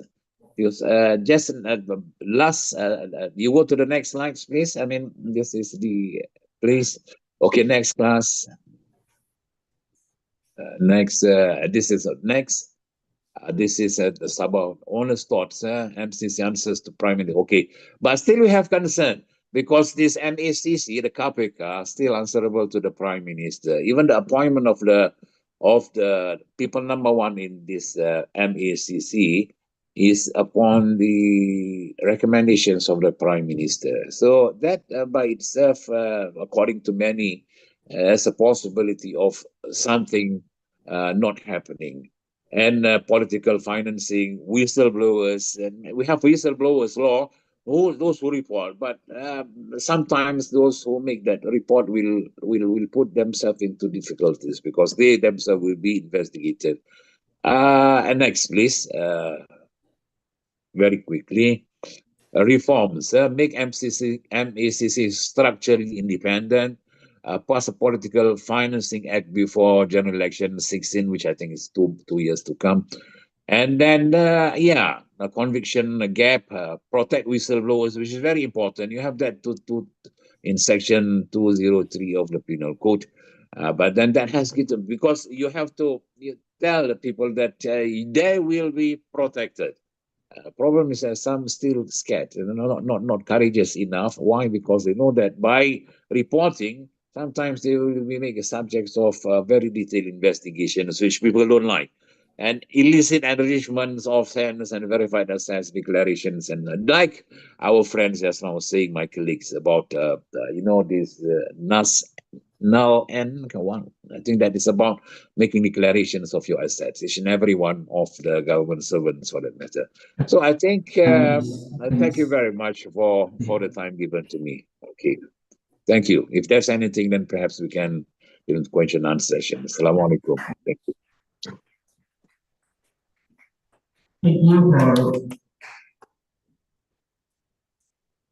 Mr. Iqbal. I'm sorry because our time is a limit. We must cut, and we will do the next Q&A session.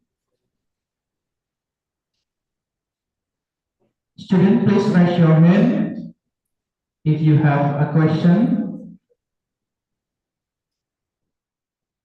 We have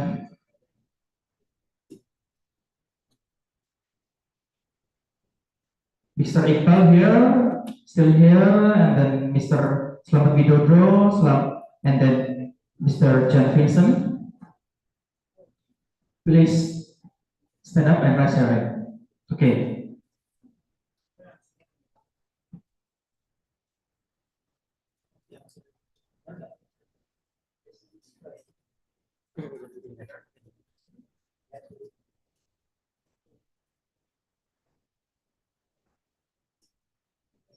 Maju lagi ke depan di kamera.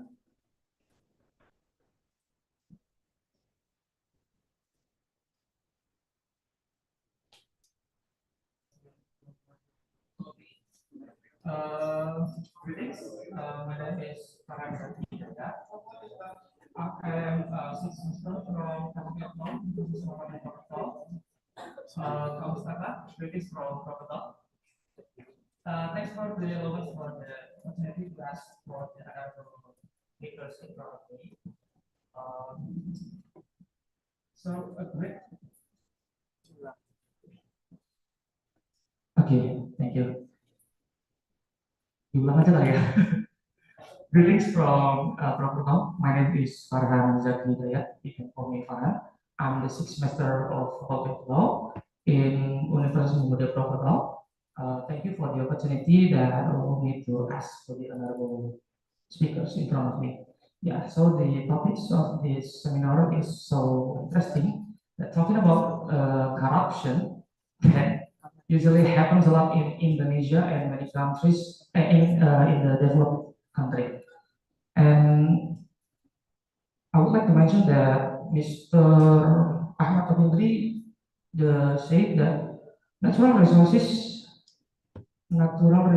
corruption is a corporate crime simultaneously.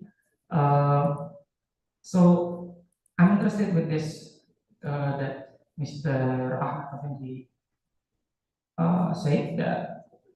So am I thinking that corporate and natural resources and then the government? I think we have familiar about this cycle.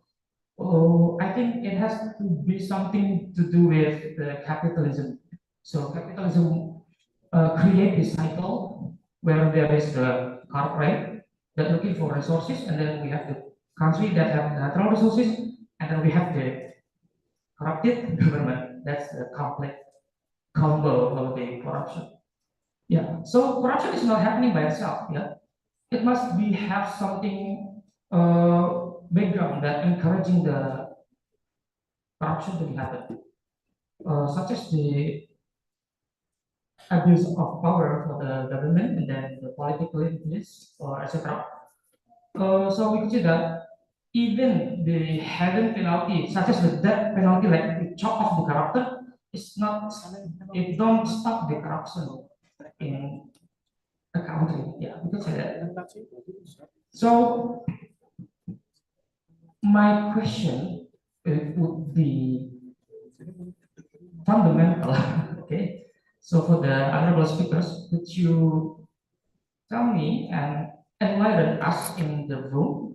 So what should we prioritize? What should we prioritize? The punishment of the corruption, or the regulation of the corruption, or the system or the culture of the behavior? Because I thought that corruption is the behavior that we used to solve that around us. Yeah. The point is, what should we prioritize? To all of the speaker, siapa aja yang mau balas dan apa. So the question is, what should we prioritize? The punishment, regulation of the social culture that behave that make our behavior correction. I think it started from the behavior, because I want to mention that believe in the society that think if I am in the part of the corruption, I will be enjoyed. If I'm not the part of corruption, I will enjoy. Okay, so thank you. That is my question. Thank you very much. The next question.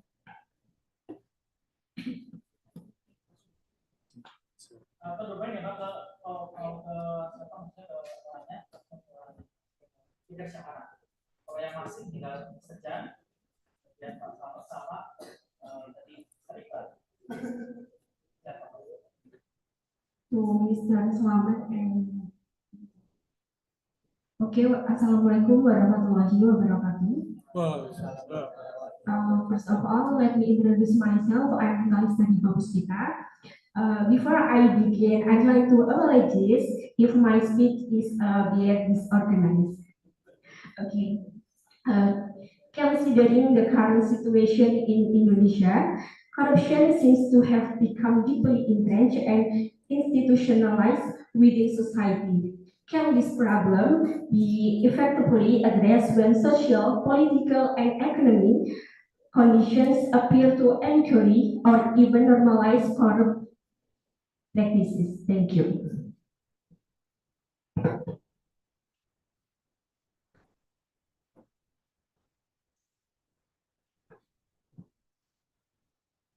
Bapak Selamat ya Mbak ya? Tadi Mbak. Untuk Pak Selamat ya?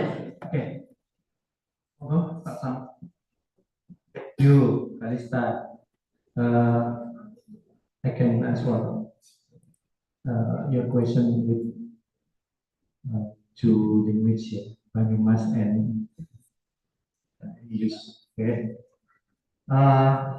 First of all, about the corruption in Indonesia is complexity, and I can answer a question from Arhania. We can look at one perspective, only culture, only institutional and law enforcement, but it is very complex. Yes. To eradicate corruption in Indonesia, we must begin from ourselves, and small things, and from this moment, getting to eradication corruption, and many factors make corruption in Indonesia. Not only opportunity, but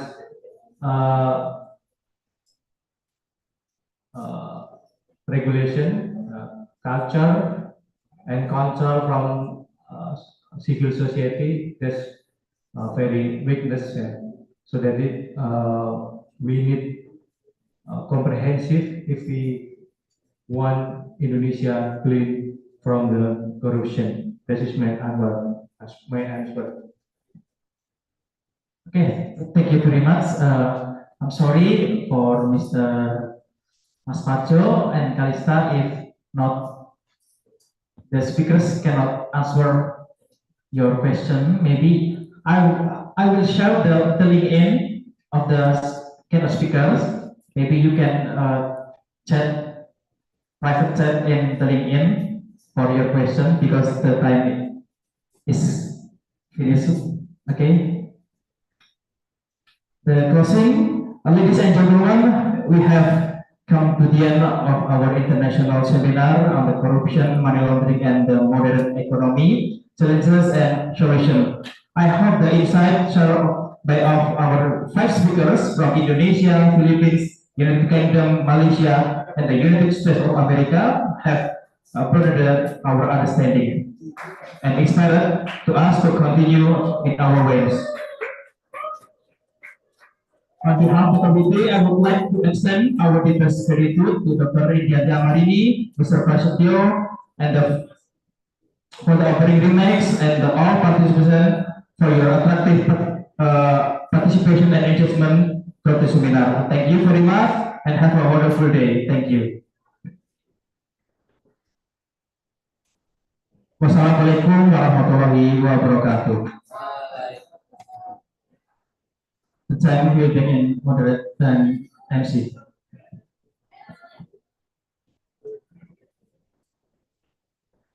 Our beloved guests, speaker, moderator, and all of the participants, we have now arrived at the conclusion of today's International Seminar 2026. Ladies and gentlemen, with the graduate and profound sense of purpose, the International Seminar 2026, with the corruption, money laundering, and the modern economy challenges and solutions, organized by Fakultas HUKUM Universitas Muhammadiyah Purwokerto, Indonesia, is hereby officially closed. May Allah Subhanahu wa Ta'ala bless all our endeavors as we continue to champion justice, uphold the rule of law, and build a world that is cleaner, more transparent, and more equitable for all. That's all from me. Thank you for your guys' attention and see you next time. Wassalamualaikum warahmatullahi wabarakatuh.